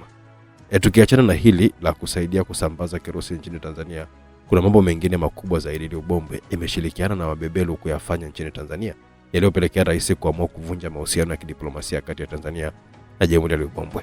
Baada ya tangazo la kuvunjwa kwa mahusiano kutolewa, Rais Jonas alimpigia simu rais wa Tanzania akamwambia balozi wa Tanzania hapa Ruibombwe pamoja na Watanzania wengine waishiwa hapa wanashikiliwa na hawataachiwa isipokuwa pale tu serikali ya Tanzania itakapokuwa imemkabidhi Mateo Murumbi kwa Ruibombwe. Jina ni Mateo Murumbi, ni jasusi wa zamani wa shirika la ujasusi Tanzania. Huyo ndiye aliyefanikisha kugundulika kwa mipango mbalimbali ya Ruibombwe nchini Tanzania. Serikali ya Tanzania ilitekeleza sharti waliokuwa wamepewa. Walimkabidhi Mateo Murumbi. Wakamkabidhi Mateo Murumbi kwa Ruibombwe, na ndipo Watanzania wote waliokuwa wanashikiliwa wakaachiwa huru. Nimekuja hapa kwa ajili ya kumkomba Mateo Murumbi kabla hajauawa, kwa ni mpango wa Rais Jonas ni kumuua. Hiyo ndio sababu tulikutana na Afrika tukamweleza mpango wetu wa kumsaidia katika kesi inayomkabili, kama atakubali kutusaidia kufahamu maficho ya siri ya serikali ambako tunaweza kumpata ndugu yetu Mateo. Afrika alikubali mpango wetu na ndipo akatuelekeza kwenu. Nimejaribu kuelekeza kwa kifupi, naamini mnanielewa. Sawa, tumekuelewa ndugu. Asante sana kwa hayo uliyotueleza. Namna gani mmepanga kumsaidia Afrika katika kesi inayomkabili? Jambo aliuliza. Afrika hakuna kosa linalotumiwa nalo. Moja inayotumiwa kuyatenda ilikuwa ni njia kumpoteza baada ya kugundua kwamba ni jasusi. Afrika ni jasusi? Jambo alishangaa sana. Ndio. Anashirikiana na shirika moja hivi la habari la kimataifa wanaomtumia kupata taarifa za siri mbalimbali za serikali. Baada ya serikali kumgundua ndipo walipotengeneza ule mpango wa kumpoteza, wakamwangushia kesi ya mauaji ili afungwe maisha gerezani na apotee kabisa. Tumemwahidi kumsaidia kupatikana kwa ushahidi wa kuthibitisha kwamba hakutenda kosa. Umenishangaza sana kusikia kuwa Afrika ni jasusi. Mnao ushahidi wa kuthibitisha kweli hakutenda hilo kosa la mauaji analotumiwa kulitenda? Ndio, tutamsaidia kupata ushahidi huo. Naomba nisilizungumzie sana hilo jambo kwa sasa, lakini nahakikishia kwamba ushahidi huo upo. Sawa, kama mtamsaidia Afrika kutoka gerezani itakuwa ni furaha yetu, kwani ni mtu wetu wa karibu sana. Japokuwa hii ni kazi ya malipo, lakini tutaifanya kwa umakini mkubwa kwa ajili ya Afrika. Tutakusaidia kupeleka mahali ambako inawezekana huyo ndugu yako atakuwepo. Ni mahali pasiri tunapopeleka watu tunaopewa maelekezo ya kuwachukua na kuwapeleka huko kwa siri. Tutakusaidia kumpata huyo ndugu yako. Nawashukuru sana. Sasa tuanze maandalizi. Sisi hupewa maelekezo ya kuwachukua watu na kuwapeleka hapo mahali tunapotaka kwenda kuvamia. Tuna mafunzo makubwa na utaalamu wa kutosha wa namna ya kuweza kumchukua mtu kimya kimya. Baada ya kumpata huyo mtu tunampeleka hapo mahali. Wanaofanya kazi mahali pale wanakuwa na taarifa kwamba kuna mtu atapelekwa. Tunapomfikisha huyo mtu kwao tayari wanakuwa wamekwisha fanya maandalizi na sisi tunamkabidhi kwao na kuondoka. Kinachoendelea baada ya sisi kumkabidhi kwao hatuhusiki nacho.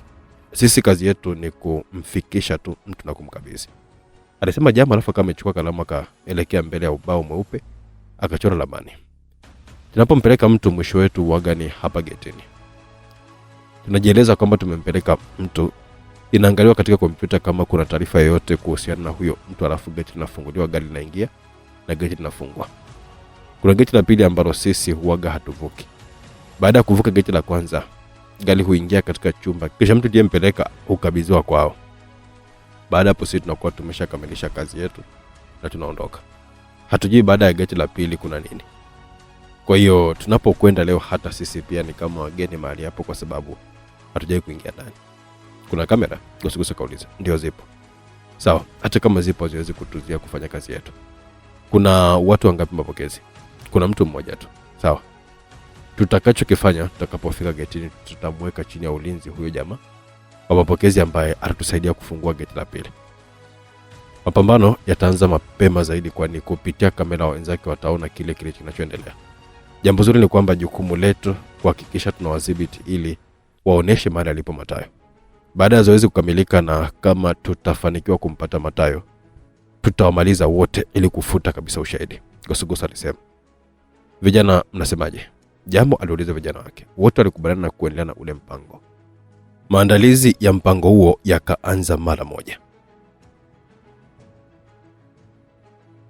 Saa 10:08 alasiri magari mawili ya rangi nyeusi ambayo hayakuwa na namba yaliwasili katika geti la kuingilia maficho ya siri. Mlango mdogo kando ya geti ulifunguliwa, katoka jamaa aliyekuwa amevalia shati la blue na suruali nyeusi. Kiunoni alikuwa na bastola. Kioo cha upande wa kushoto wa gari la mbele kilishushwa, yule jamaa akazunguka upande ule. Habari yako ndugu, alisema yule jamaa. Bravo 12, tumeleta mzigo. Jamaa alisema, mbona hatuna taarifa yote ya kupokea mzigo siku ya leo? Hamna taarifa? Jamaa alishangaa. Ndio, hatuna taarifa yote ile. Hilo sio jukumu la sisi, tunapewa maelekezo tunayafanyia kazi na kuwaletea nyinyi mzigo, hivyo masuala ya hapa ni juu yenu wenyewe. Na sisi pia hatupokee mzigo bila kuwa na maelekezo. Kabla ya kupokea mzigo inatulazimu kupewa taarifa ili kufanya maandalizi. Inazenda tatizo la ukosefu wa mawasiliano ndo limechangia hii sintofahamu. Jaribu kuzungumza na wakuu wako ili wafahamu kuna mzigo umekuja, kwani hatuwezi kurudisha. Sawa, naomba dakika chache nizungumze na wenzangu tujue tunafanya nini. Kabla hajafika getini kama amesikia pss pss. Aligeuka, alijikuta akiwa anatazamana na mtu aliyekuwa amevalia mavazi meusi, huku kichwani akiwa amevaa kofia iliyofunika uso wake na kuacha sehemu ya macho na mdomo. Mkononi alikuwa na bunduki kubwa iliyokuwa imefungwa kiwambo cha kuzuia sauti. Alishtuka sana na haraka mkono wake ukaenda katika bastola iliyokuwa mkononi. Kabla hajachomoa akapewa onyo. Ondoa mkono wako haraka sana katika hiyo silaha. Usijaribu kufanya chochote kile ama nitakifumua kichwa kwa risasi. Kauli ile ilimwogopesha yule mlinzi. Taratibu akamtoa mkono wake katika bastola. Aliogopa zaidi baada ya kuwaona watu 6 waliovalia mavazi meusi wakishuka katika gari la pili wakaanza kuelekea getini. Taratibu sana, chomea bastola yako itupe chini. Mlinzi alijua tayari hali imekuwa mbaya, hivyo alichokifanya ilikuwa ni kutii maelekezo aliyokuwa amepewa. Alipeleka mkono ilipo bastola yake kaichomoa. Taratibu alielekezwa. Taratibu aliweka chini bastola. Jamaa mmoja akapiga hatua akaiokote ile bastola. Fungua mlango. Mlinzi huko akaona tetemeka, akijua mwisho wake umefika. Alifungua mlango, wakaingia ndani moja kwa moja, wakaelekea katika chumba cha mapokezi. Fungua geti kwa haraka. Alikaa katika kompyuta akafungua geti kuu, magari yakaingia ndani. Jamaa na Gosugosu walishuka katika gari pamoja na vijana wengine wote waliokuwemo katika ile magari. Jamaa na Gosugosu waliingia katika kile chumba cha mapokezi. Mko wangapi muda huu? Jamaa alimuuliza. Tuko 12. Kuna watu wameletwa hapa siku ya juzi na jana? Hapana, jana na juzi hatujapokea mtu yote yule. Kuna watu wangapi ambao wanashikiliwa hapa sasa hivi? Kuna watu 6 hapa. Ninataka utuoneshe ramani nzima ya mahali hapa. Hii kompyuta yangu ni maalum kwa ajili ya mapokezi, vile vile kwa ajili ya kufungua mageti mawili. Haihusiani kabisa na mambo yanayoendelea huko ndani. Sawa, fungua geti la pili haraka. Jamaa alisema. Jamaa alisita, lakini aliguswa shingoni na bastola. Fanya haraka kabla ubongo wako haujasambaa sakafuni, Gosugosu alimwamuru. Jamaa aliingia katika programu ya kufungulia milango, akafungua geti la pili. Baada ya geti kufunguliwa, alipigwa pigo zito na Jamaa akaanguka sakafuni. Tulikubaliana kwamba hakuna kuacha ushahidi wote ule nyuma, alisema Gosugosu, na risasi 2 kutoka katika bastola yake ziliusambaza sakafuni ubongo wa yule jamaa. Sasa tuelekee ndani kumsaka Matayo, alisema Gosugosu. Msikilizaji, ndio kama hivyo wameshaingia ndani ya eneo la siri la serikali la Ubombwe ambayo iko chini ya Mheshimiwa Rais. Mtaalamu Mwamba Papi Yasumbi Kantu wa Milando Gosugosu anakuambia hamna kuacha ushahidi. Kila anayekutana naye mbele ni kumwaga ubongo sakafuni mpaka hakikisha kama Matayo Mulumba anapatikana. Kilichoendelea msikilizaji, basi usikose kuungana nami katika sehemu inayofuata. Hiyo itakuwa ni sehemu ya 22 ya simulizi yetu kujua nini kinaendelea. Mimi Director Owen, lakini mtunzi ni Patrick Sike, na hii ni Simulizi Max. Tukutane katika sehemu ya 22 kwa burudani zaidi. Mpaka wakati huo, bye bye. Karibu msikilizaji katika sehemu ya 22 ya simulizi yetu tamu kweli kweli inayokwenda kwa jina la Anguko. Hii sehemu 22 ni msimu wa 3 wa simulizi hii. Tulipokuwa tumeishia pale ambapo Papi Gosugosu Kantu wa Milando walikuwa wamezama ndani ya nyumba maficho ya siri huko ndani ya Jamhuri ya Ubombwe. Lengo ni kwenda kumkomboa Matayo Mulumba katika maficho hayo. Walikuwa wameweka chini ya ulinzi mlinzi wa geti. Akamwambia kama nataka utuonyeshe ramani nzima ya mahali hapa. Akasema hii kompyuta yangu ni maalum kwa ajili ya mapokezi, vile vile kwa ajili ya kufungua mageti mawili. Haihusiani na mambo yanayoendelea huko ndani. Sawa, fungua geti la pili haraka sana, Jamaa alisema. Jamaa alisita, lakini aliguswa shingoni na bastola. Fanya haraka kabla ubongo wako haujasambaa sakafuni, Gosugosu alimwamuru. Jamaa alikuwa ameingia katika program na kufungua geti la pili. Baada ya geti kufunguliwa, alipigwa pigo zito na Jamaa akaanguka sakafuni. Tulikubaliana hakuna kuacha ushahidi wowote ule nyuma, alisema Gosugosu, na risasi 2 kutoka katika bastola yake ziliusambaza sakafuni ubongo wa yule jamaa. Sasa tuelekee ndani kumsaka Matayo, alisema Gosugosu. Kikiendelea msikilizaji, basi tuende pamoja katika sehemu hii hapa ya 22. Simulizi imeandikwa na Patrick Sike, lakini nasimama na Director Owen kutokea hapa Simulizi Max, na burudani inaendelea kama ifuatavyo. Bila kusahau kama unakuwa unaipata kupitia YouTube channel ya Simulizi Max, lakini WhatsApp ni 0677062012. Tuendelee na simulizi yetu. Hatimaye baada ya dakika 20 milio ya risasi ilikoma, ukimya ukatawala. Gosugosu na kina Jamaa walimaliza kazi iliyokuwa imewapeleka katika maficho ya siri. Watu wote waliokuwa wakilinda mahali pale waliuawa. Walikagua kila mahali, lakini hawakumpata Matayo, ila walifanikiwa kuwapata watu 6 waliokuwa wanashikiliwa katika nyumba ile, 2 wakiwa wameumizwa vibaya sana. Mtu wako hayupo mahali hapa, atakuwa amepelekwa sehemu nyingine, Jamaa alisema. Kuna sehemu nyingine waga mnapeleka watu zaidi ya hii? Gosugosu kauliza. Tuondoke haraka sana mara hapa, hao mengine tutazungumza huko mbele. Imesikika milio ya risasi huko, hivyo inaweza kuvuta udadisi watu kutaka kujua kinachoendelea hapa, Jamaa alisema. Kabla ya kuondoka, tuhakikisha kwamba tumeharibu kila kitu ili wasiweze kujua ni akina nani walikuwa wamevamia hapa, Gosugosu alishauri. Jamo alielekeza vijana wake wakakusanya kompyuta na vifaa vingine vyote vilivyokuwemo, vyote zikiwemo kamera, vikawekwa katika moja ya gari lilokuwa limelikuta pale ndani kisha likawashwa moto. Vipi kuhusu hawa jamaa tuliowakomboa? Gosugosu aliuliza. Hawa jamaa tuondoke nao.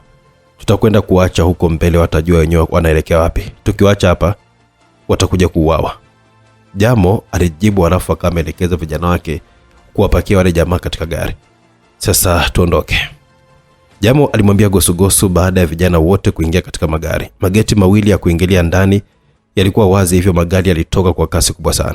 Gosugosu, wewe ni mwanajeshi? Jamo alimuuliza Gosugosu. Kwa nini umeuliza hivyo?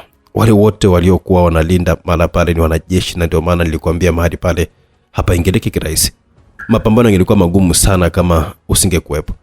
Wale jamaa walitumia mbinu za kijeshi kupambana nasi, na hata vijana walikishwa ingiwa na uoga. Ulilitambua hilo, ukachukua jukumu la uongozi, ukaanza kuwakabili wale jamaa bila uoga. Hili liwapa vijana ari mpya ya kupambana hadi tulipofanikiwa kuwadhibiti wale jamaa wote. Na thubutu kusema bila msaada wako tungeuawa wote. Asante sana Gosugosu. Nilipokuwa na mara ya kwanza sikujua kama unaweza kuwa na uwezo mkubwa kiasi kile wa mapambano. Narudia tena kuuliza, wewe ni mwanajeshi? Nilichukuliwa na kundi la waasi nikapelekwa msituni, nikaanza kufundishwa silaha nikiwa na miaka 9 tu. Nimeishi msituni kwa zaidi ya miaka 20. Kwa kipindi hicho chote silaha haijawahi kubanduka mkononi mwangu. Kwa hiyo mapambano ya silaha ni mchezo ninaopenda sana, na kwangu mimi yale yalikuwa ni mazoezi tu. Siwezi kusema eti yalikuwa ni mapigano. Huyu ni mtu hatari sana. Jamaa aliwaza huko akiwa anamtazama Papi Kantu wa Milando ya Sombi Gosugosu kwa jicho la kuibia. Kuna sehemu nyingine unaifahamu ambayo inatumiwa kama maficho? Gosugosu alimuuliza Jamo. Sehemu zipo, lakini sisi sehemu tuliokuwa tunapangiwa kupeleka watu ni kule tulikotoka. Tunahitaji kuifahamu sehemu nyingine ambako hii inawezekanika matao yamepelekwa kufichwa. Niachie swala hilo nilifanyia kazi. Hadi kesho nitakuwa na majibu. Hapana, hatuwezi kusubiri hadi kesho. Zoezi la kumsaka Mateo Murumbi linatakiwa kuendelea usiku huu hadi apatikane. Makubaliano yalikuwa ni kuvamia sehemu moja tu ambayo sisi tunaifahamu.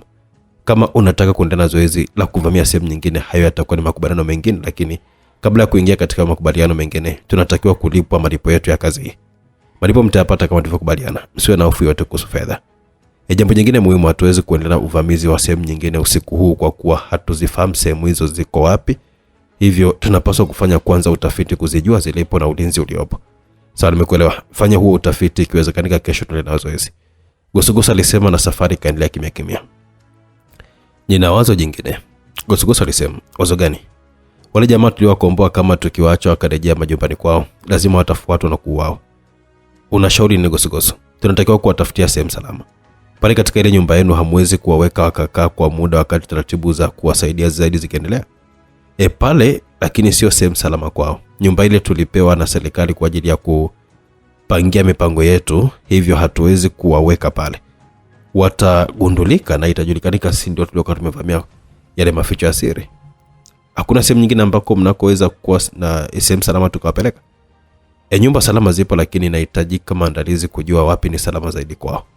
Gosugosu alifikiri kidogo alafu akasema, unafahamu anakoishi Zinzwa, yule mwanamke niliyekuwa naye tulipokuwa tumekuja pale dukani kwenu? Ndio napafahamu. Zinzwa ni mtu maarufu sana hapa nchini. Tuwapeleke nyumbani kwake. Zinzwa ana nyumba kubwa pale, watapata hifadhi na hakuna ataweza kuhisi kama wako pale.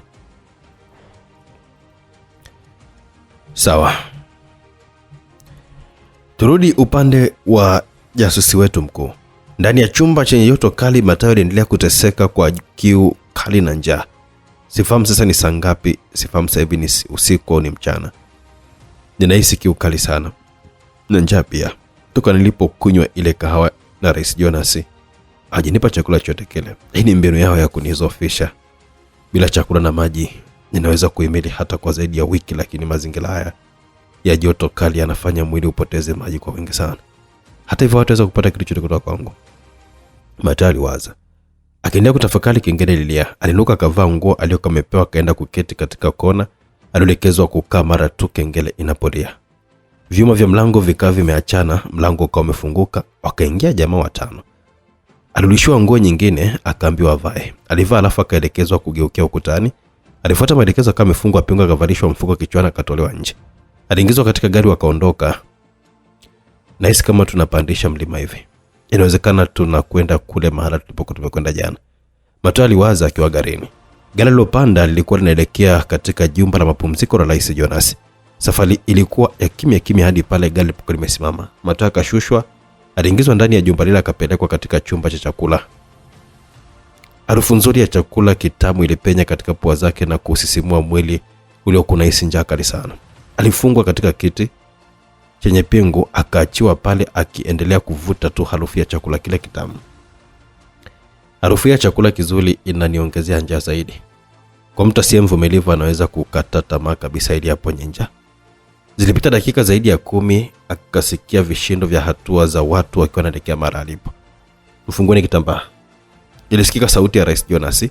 Mateo alitolewa mfuko kichwani, akajikuta kitazama na Rais Jonas. Habari yako Mateo Mulumbe. Mateo alikoa kidogo ili kuitafuta sauti, alafu akasema, habari ni nzuri Mheshimiwa Rais. Alijitahidi sana kutokuonesha udhaifu wote ule. Mateo, karibu tena.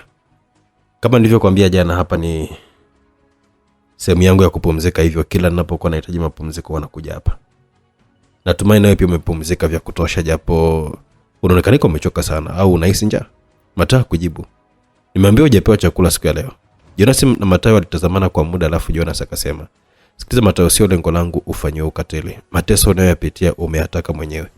Lengo la mimi kukuleta hapa ni ili kupata taarifa muhimu kutoka kwako. Kama ukinipa taarifa ninazozihitaji, na kuhakikisha utaachiwa huru na utarejeshwa Tanzania ukiwa mzima kabisa. Tatizo lako hutaki kutoa ushirikiano. Hii inatufanya tutumie njia mbalimbali hata za mateso ili kukulazimisha utupe taarifa. Na kuhakikishia ndugu yangu, huu ni mwanzo tu. Bado kuna mateso mengi ambayo utayapitia hadi pale utakapokuwa umeamua kutupa taarifa tunazozihitaji. Kwa nini uteseke alafu mwisho wa siku utupe taarifa tunazozihitaji? Kwa nini usituambie tu sasa hivi ili uepukane na mateso? Fanya maamuzi yenye kufaa Mateo. Tuambie mahala alipo balozi wetu na mke wake na mateso yatakoma. Rais Jonas alikuwa amechukua paja la kuku, akamega nyama, akaendelea kutafuna huku akimtazama Mateo. Alimina mvinyo katika glasi akanywa, alafu alichota vijiko kadhaa vya chakula akala, akaendelea kutafuna chakula huku akimtazama Mateo. Mateo, najua unajikaza, lakini hapo ulipo unahisi njaa kali sana na kiu. Hapa mezani kumeandaliwa chakula kitamu sana. Harufu yake tu inatosha kabisa kuhakikisha hiki ni chakula chenye ladha na hadhi ya nyota 5. Najua hapo ulipo tumbo linakusokota, unatamani walau tone moja tu la maji lipite koni mwako upauze kiu. Nitakukaribisha mezani tuungane kwa chakula, lakini kama tu utakuwa tayari kuniambia ukweli maana alipo balozi Jandro na mke wake, alisema Rais Jonas. Akachukua nyama ya kuku, akamega, akatafuna kwa kifumba macho, akionekana kufurahia ladha ile tamu ya kile chakula. Msikize Mateo karibu na meza ya chakula. Rais Jonas alielekeza. Kilichofungwa Mateo kikasogezwa karibu na meza iliyokuwa imejaa vyakula. Rais Jonas akaendelea kula taratibu na kushushia kwa mvinyo huku Mateo akishuhudia. Uamuzi ni wako Mateo, kama ukichagua kuongea ukweli utapata chakula, lakini kama ukiendelea kuwa mkaidi utaendelea kuteseka kwa njaa na kiu. Kwa nini nataka nikudanganye Mheshimiwa Rais? Mateo aliuliza. Jonas aliacha kula akamtizama. Unalazimisha nikuambie mahali walipo balozi wenu na mke wake? Ninaweza kudanganya kuwa wako mahali fulani ili nipate chakula. Nimefundishwa kuheshimu viongozi, hivyo siwezi kudanganya. Usizani kwa kunitamanisha chakula nitaingiwa tamaa na kuamua kusema uongo. Nimekwisha sema sijui kitu chochote kile kuhusiana na balozi wenu. Ninapokuambia sifahamu walipo, mimi sifahamu walipo. Mateo, nataka nikuhakikishie tunajua unafahamu walipo kando na hautaki kusema, ndio maana. Na hutaki kusema, ndio maana utaendelea kuteseka tu kwa njaa na kiu hadi pale utakapoamua mwenyewe kusema ukweli. Mmeshajiuliza kwa nini Mateo hakumaliza sentence yake, kichwa kikaangukia kwa mbele, mwili ukamlegea. Rais Jonas ambaye alikuwa ameshika glasi ya mvinyo mkononi tayari kuipeleka mdomoni, alilazimika kuirudisha glasi mezani. Mateo alita, lakini Mateo hakuitika. Mateo alita tena, lakini Mateo hakuitika. Aliacha kula, kainuka, kazunguka upande wa pili wa meza, akamtingisha Mateo. Mateo alimuita kwa kumtingisha, lakini Mateo hakuitika. Rais Jonas akaingiwa na hofu. Alinua kichwa cha Mateo, akapatwa na mshtuko. Mwiteni daktari haraka sana, alielekeza wasaidizi wake. Mateo akaendelea kumtingisha kwa kimuita, lakini Mateo hakuitika. Daktari alifika akiwa anakimbia. Kuna nini Mheshimiwa Rais? Hebu mtizame huyu jamaa, si elioni kimtokea. Haraka haraka daktari yule akawa amechukua vipimo vyake, akapima mapigo ya moyo, alafu akamulika Mateo machoni. Mheshimiwa Rais, huyu mtu naomba tumpeleke katika hospitali yako kwa ajili ya uchunguzi wa haraka ili kujua tatizo lake ni nini. Inaonyesha tatizo lake ni kubwa sana. Daktari na Rais Jonas walitazamana. Rais Jonas ni kama vile alikuwa anatafakari jibu la kutoa. Tunaweza kumpoteza kama hatutafanya jitihada za haraka kuokoa maisha yake. Sawa, mpeleke hospitali. Fanya kila unaloliweza kulifanya kuhakikisha huyu mtu anakuwa salama. Ni mtu muhimu sana. Sawa Mheshimiwa Rais. Naombeni mfungue pingu. Matayo alifunguliwa pingu, akabebwa akapelekwa katika hospitali ya rais. Ndani ya ile nyumba ya mapumziko ya Rais Jonas kulikuwa kuna hospitali ambayo ilikuwa na vifaa vyote muhimu vya matibabu. Mashine zote muhimu za kufanyia uchunguzi wa matatizo mbalimbali ya mwili, dawa na damu za kutosha tu kwa ajili ya rais na familia yake, vyote vilikuwa katika hospitali hiyo. Matayo alikuwa ameingizwa katika chumba cha uchunguzi na bila kupoteza muda daktari wa rais akaanza kumfanyia uchunguzi. Haraka haraka alichukua chupa ya maji akaanza maandalizi ya kumtundikia Matayo. Daktari, hao ni maji unataka kumtundikia huyu jamaa? Alisema jamaa aliyekuwa amesimamia ile nyumba. Alisema jamaa anayesimamia ile nyumba alikopelekwa Matayo. Ndio, inaonekana kama amepoteza maji mengi sana mwilini. Unafanya kosa. Rais alielekeza sipewe maji wala chakula. Kuna taarifa muhimu rais anazihitaji kwake, na ndio maana akaelekeza tusimpatie chakula wala maji ili kumzoofisha na kumfanya atoe taarifa hiyo. Daktari akamtazama yule jamaa alafu akasema, rais ameniambia nihakikishe huyu jamaa anapona.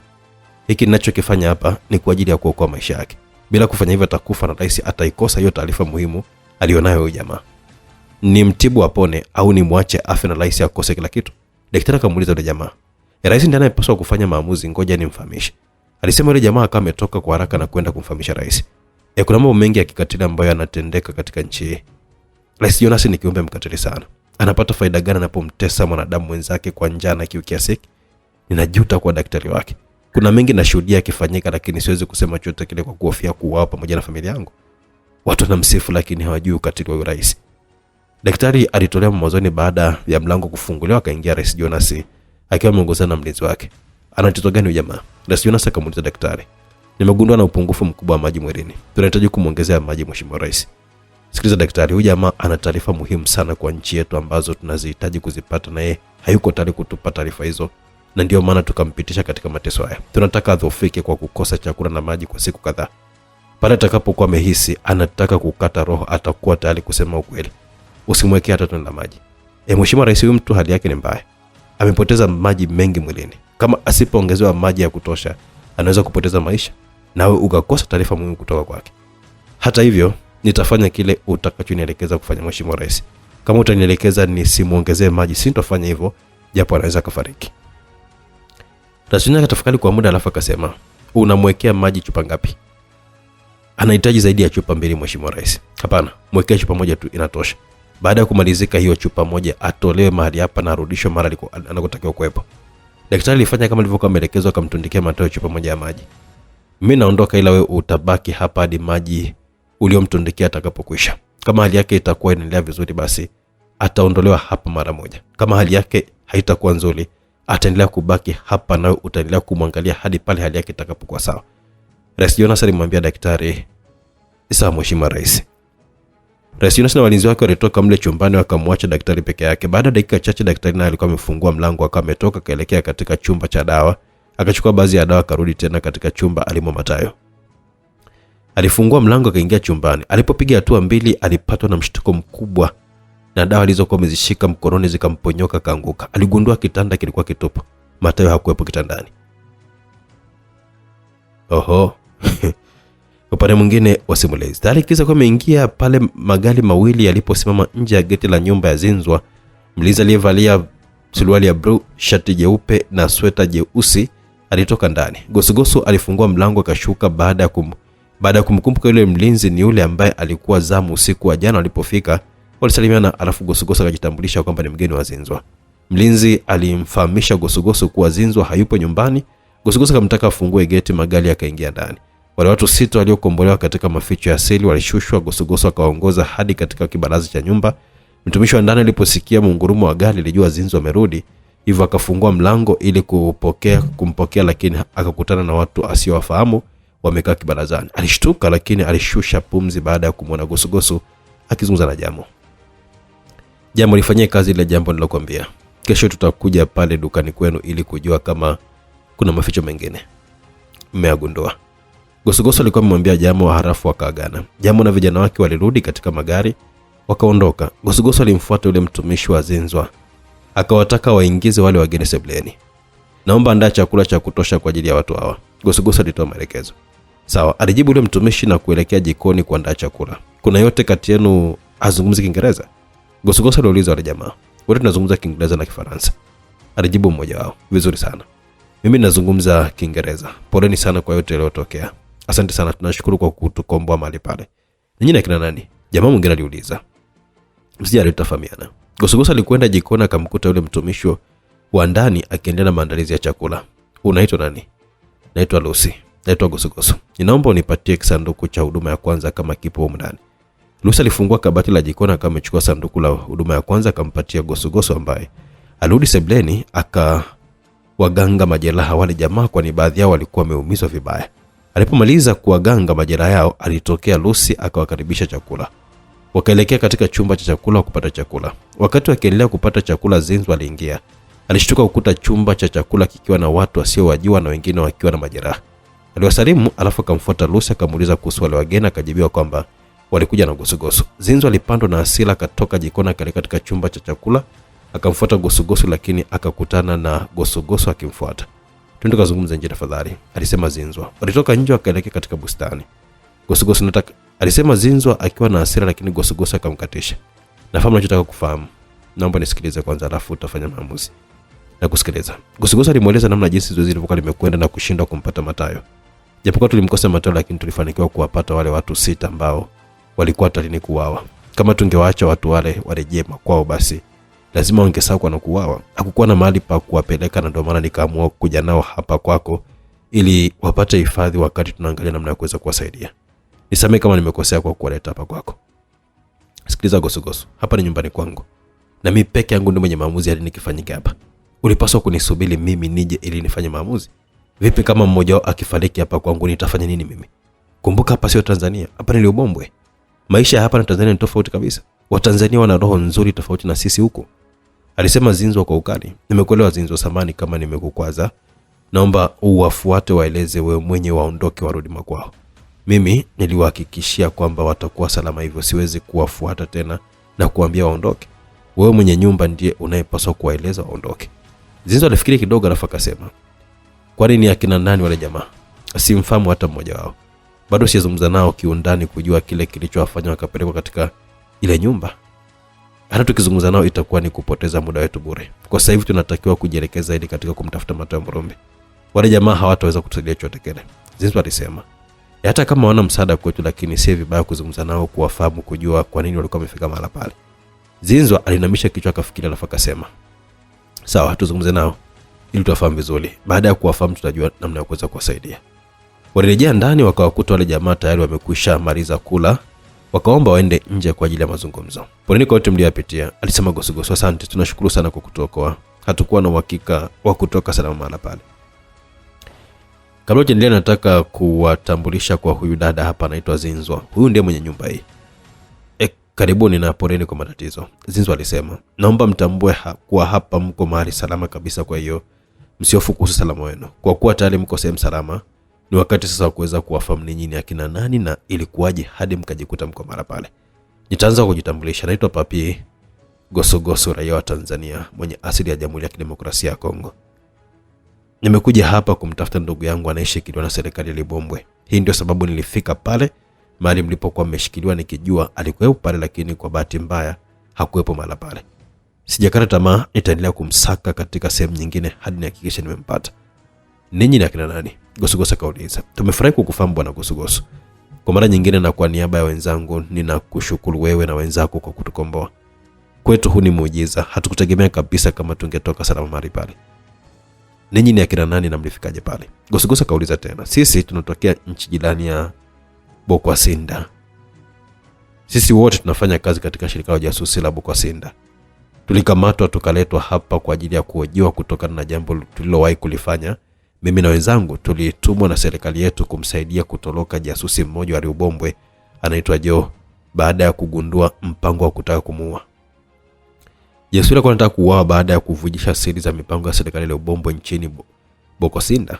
Sisi tukamsaidia kutoroka hapa Ubombwe ili aelekee mafichoni. Serikali ya Ubombwe kwa kuwatumia majasusi wake nchini Bokwasinda waliweza kugundua kwamba sisi ndio tulikuwa tumemtorosha Joe. Hivyo tuliwekwa mtego, tukakamatwa wote na kuletwa hapa. Tumeletwa hapa wiki iliyopita. Walichokuwa na kitafuta kwetu ni sisi kukiri kweli kwamba tumemsaidia Joe kutoroka na wanataka kujua mahali alipo jasusi huyo kwa sasa. Poleni sana. Mmewaeleza mahali alipo huyo jasusi? Hapana, hatujawaeleza. Tulikuwa 8, wenzetu walitaka ameshauawa. Walituambia wataua mmoja baada ya mwingine hadi tueleze ukweli mahali alipo huyo jasusi. Walituambia kesho watamua mtu mwingine. Tunaendelea kuwashukuru sana kwa kutuokoa kabla mtu huyo watatu hajauawa. Siri gani huyo jasusi alikuwa amevujisha kwa serikali yenu? Zinzo aliuliza. Ni mpango aliubombwe kupandikiza watu wa kusaidia kampuni moja ya kigeni kupata kibali cha kuchimba mafuta nchini kwetu. Baada ya kuligundua, serikali ilifuta wazo la kutafuta wabia wa kuchimba mafuta, badala yake imeanza kuwekeza yenyewe katika uchimbaji wa mafuta. Hii ilipelekea mahusiano kati ya Liubombwe na Boss Bokwasinda kuteteleka sana. Liubombwe ni makuadi wa mabebelu, wamekuwa wakizisaidia nchi kubwa kunyonya rasilimali za Afrika. Gosogoso aliwaeleza wale jamaa mambo kadhaa ambayo Jamhuri ya Liubombwe imeshiriki kuyafanya nchini Tanzania. Walibaki vinywa wazi. Hatuwezi kukubali kikundi kidogo cha watu ndani ya serikali ya Liubombwe kiendelee kuendesha hujuma hizi na kuzisaidia nchi tajiri kunyonya rasilimali za Afrika. Wakati umefika wa kuliondoa genge hilo. Mimi na wenzangu tumekuja kuliondoa hilo genge. Ninawaomba nanyi kama mtakubali tuunganishe nguvu ili tuweze kuliondoa hili genge. Damu ya ndugu zenu wawili isipotee bure. Gosogoso alisema. Lakini hatuwalazimishi kuungana na sisi. Kama mtakuwa tayari kushirikiana na sisi, tutawasaidia muweze kurejea nchini kwenu salama, alisema Zinzwa. Wale jamaa walitazamana, alafu kiongozi wao akawasemesha wenzao kwa kutumia lugha yao. Walizungumza kwa dakika kadhaa. Tunapenda na tunatamani kushirikiana nanyi, lakini ni hatari zaidi kwetu kuendelea kukaa hapa na Nozwimbo. Tunachokihitaji kutoka kwenu, tusaidieni tuweze kuondoka hapa nchini salama na kurudi nyumbani kwetu. Sawa, tutawasaidia muweze kuondoka hapa nchini na kurejea nyumbani kwenu. Kuna chochote ambacho mnakifahamu ambacho kinaweza kutusaidia katika kujua mahali alipo Matayo? Gosogoso aliuliza. Hatuna chochote kile ndugu yangu tunachokifahamu kinachoweza kuwasaidia. Kama tungelikuwa na mawasiliano na yule jasusi wa Liubombwe tuliyemsaidia kuondoka nchini, tungeweza kuwaunganisha naye, labda angeweza kuwasaidia kufahamu mambo mengi sana ya kuhusiana na serikali ya Liubombwe, ila kwa bahati mbaya hatujui alipo. Msiari, tutawasaidia ili muweze kuondoka hapa nchini salama kurejea nchini kwenu. Tunawashukuru sana. Zinzwa aliwapeleka katika nyumba ya wageni ili wapumzike, kwani walikuwa wamechoka sana. Baada ya kuhakikisha wamepumzika, alirejea mahali alipomwacha Gosogoso. Ulikuwa sahihi Gosogoso kuwaleta hapa jamaa. Kama ungewaacha huko mitaani wangekamatwa na kuua kabisa. Nitazungumza na Gabriel ili tuwasaidie waweze kurejea nchini kwao. Gabriel ni mtu mwenye mtandao mkubwa sana. Baada ya mazungumzo akaelekea ndani, kila mmoja akaenda chumbani kwake kupumzika. Kilichofanyika leo ni salamu tu kwamba wanaume wamevamia jiji. Moto utawaka hapa Nozwimbo. Ngoja nijipumzishe kwa ajili ya kujiandaa na siku ya kesho, aliwaza Gosogoso. Baada ya kutoka katika jumba lake la mapumziko, Rais Jonas alirejea ikulu ya Nozwimbo. Mara tu alipokuwa ameshuka garini, alifahamishwa kulikuwa na mgeni Meja Lazarus Peter akimsubiri. Kabla ya mambo mengine, alitaka kwanza kuonana na Meja Lazarus Peter ambaye ni msimamizi mkuu wa nyumba za maficho zilizo chini ya rais. Meja Lazarus alitoa heshima alipoingia katika chumba alimo rais, alafu akaketi. Karibu Meja. Asante Mheshimiwa Rais.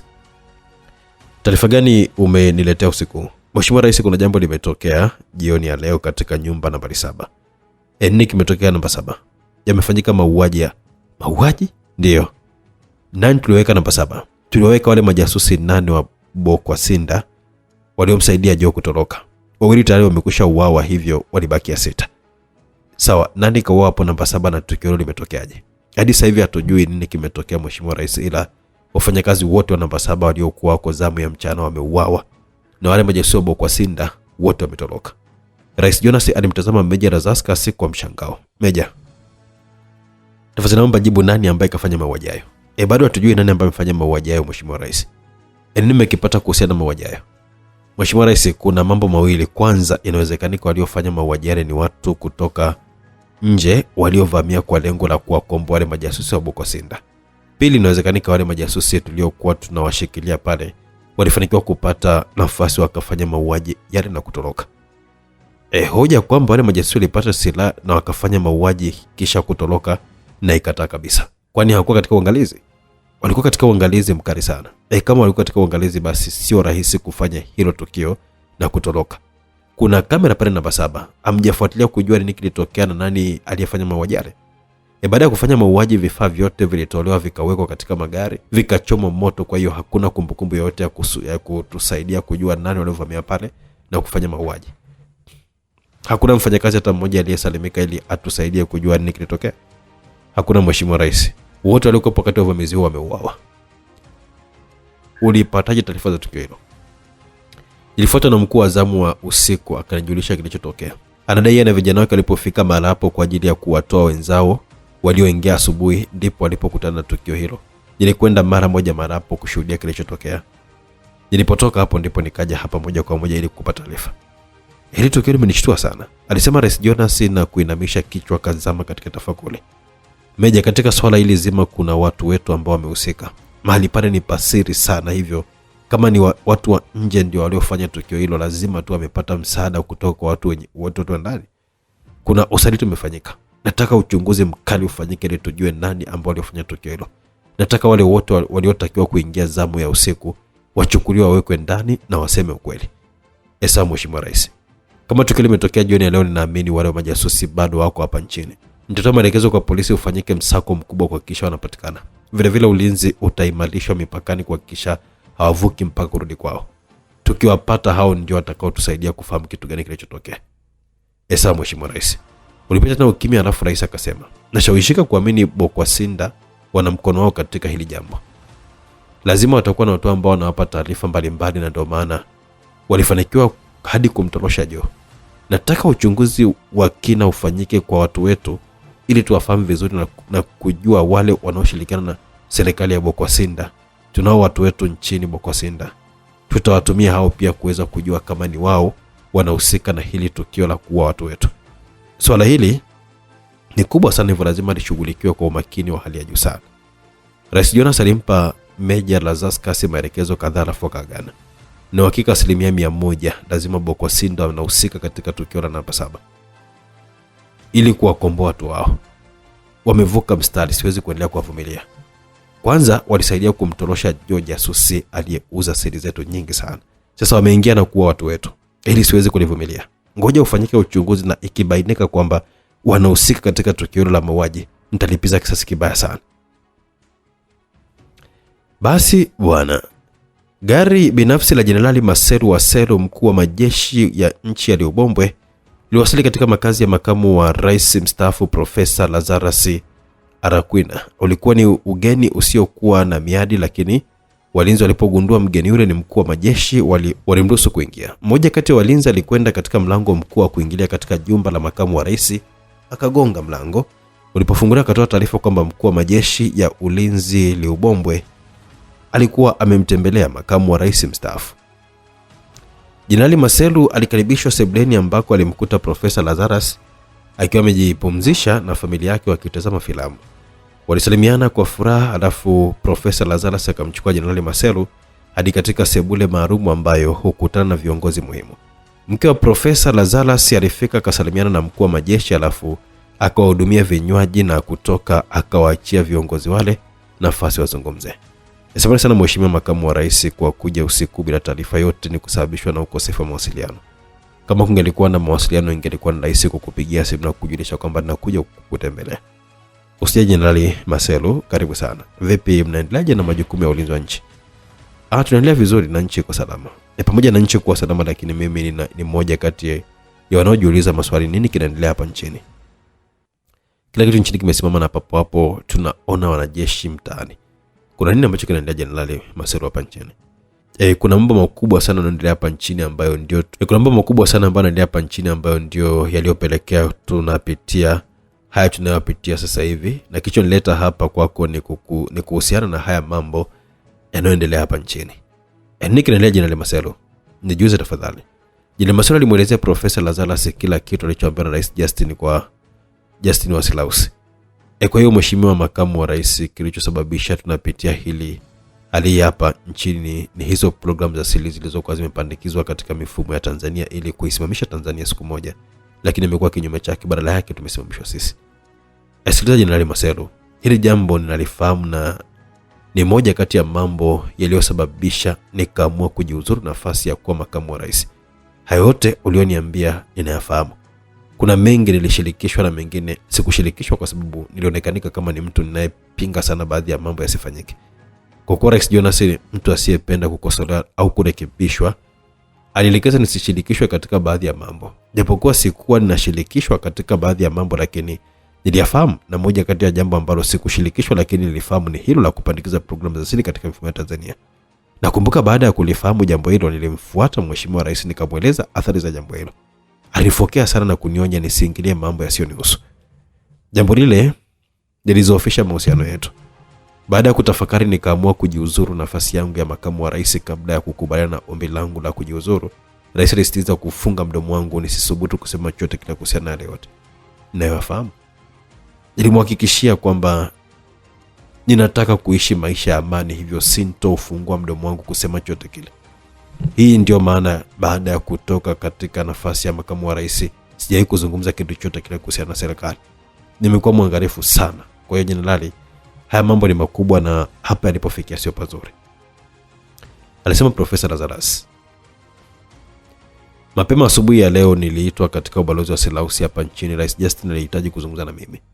Jenerali Masero alimwelezea Profesa Lazarus kile alichoambiwa na Rais Justin wa Selausi.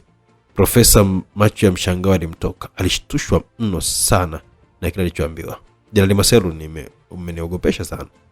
Ni taarifa ya kushtusha na kushangaza, lakini hicho ndicho nilichoambiwa na Rais Justin. Selausi wanataka kumuondoa Rais Jonas ili programu zilizoko nchini Tanzania na katika nchi nyingine ziendelee. Kinachonipa hofu sio swala la kumuondoa Jonas, bali swala la kutaka kuanzisha vita na Tanzania. Hili ni swala hatari sana. Hatupaswi kabisa kugombanishwa na nchi kama Tanzania. Profesa, kama mpango huo hautafanyika litakuwa ni anguko letu. Uchumi wetu utaporomoka kwa kiasi kikubwa. Ukuaji wa uchumi wetu unategemea nchi nyingine kama Tanzania. Kwa kuwa Tanzania wamegundua siri zetu, nina uhakika wataharibu mipango yetu yote katika nchi nyingine. Kwa hiyo njia pekee ya kunusuru mipango hiyo ni kuanzisha machafuko kati yetu na Tanzania. Hili lisikutie shaka Profesa.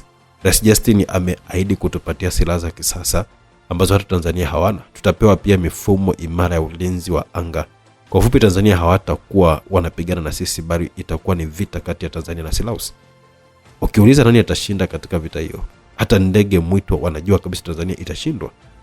Kuna mambo mawili ambayo amependekeza Rais Justin. Baada ya kuichakaza Tanzania, tutaichukua sehemu ya ardhi yake, tutaiunganisha na Liubombwe. Unasemaje? Profesa Lazarus alishtuka. Katika mapambano tutaichakaza vilivyo Tanzania, kwani tutakuwa na silaha nzito. Rais Justin amependekeza mambo mawili. Jambo la kwanza ni hilo la kuchukua sehemu ya ardhi ya Tanzania na kuiunganisha na ardhi yetu, hivyo kuongeza ukubwa wa Jamhuri ya Liubombwe. Jambo la pili alilolipendekeza Rais Justin ni kufanya mazungumzo na Tanzania. Katika mazungumzo yao, Selausi itatoa masharti kwa Tanzania kama watataka vita imalizike. Kama watakubali masharti yao, basi vita itakoma. Kwa hiyo mpango uko hivyo Profesa. Baada ya kuelekeza kuhusu mpango huo, umewapa jibu gani? Nimekubali kuwa kiongozi wa Liubombwe baada ya Jonas kuuawa. Sebule ilitawaliwa na ukimya. Profesa Lazarus, wewe ndiye mtu wa kwanza kabisa kufahamu kuhusu mpango. Sijamwambia mwingine yote kwa kuwa jambo hili ni la siri sana. Sio siri tu, ni jambo la hatari sana hili, Jenerali Masero. Nafahamu ni jambo la hatari, lakini ndo suluhisho pekee la kuokoa uchumi wetu. Kama tusipofanya hivyo, uchumi wetu utaporomoka. Lazima tuchukue hatua kujihakikisha tunalinda mafanikio haya makubwa tuliyoyapata.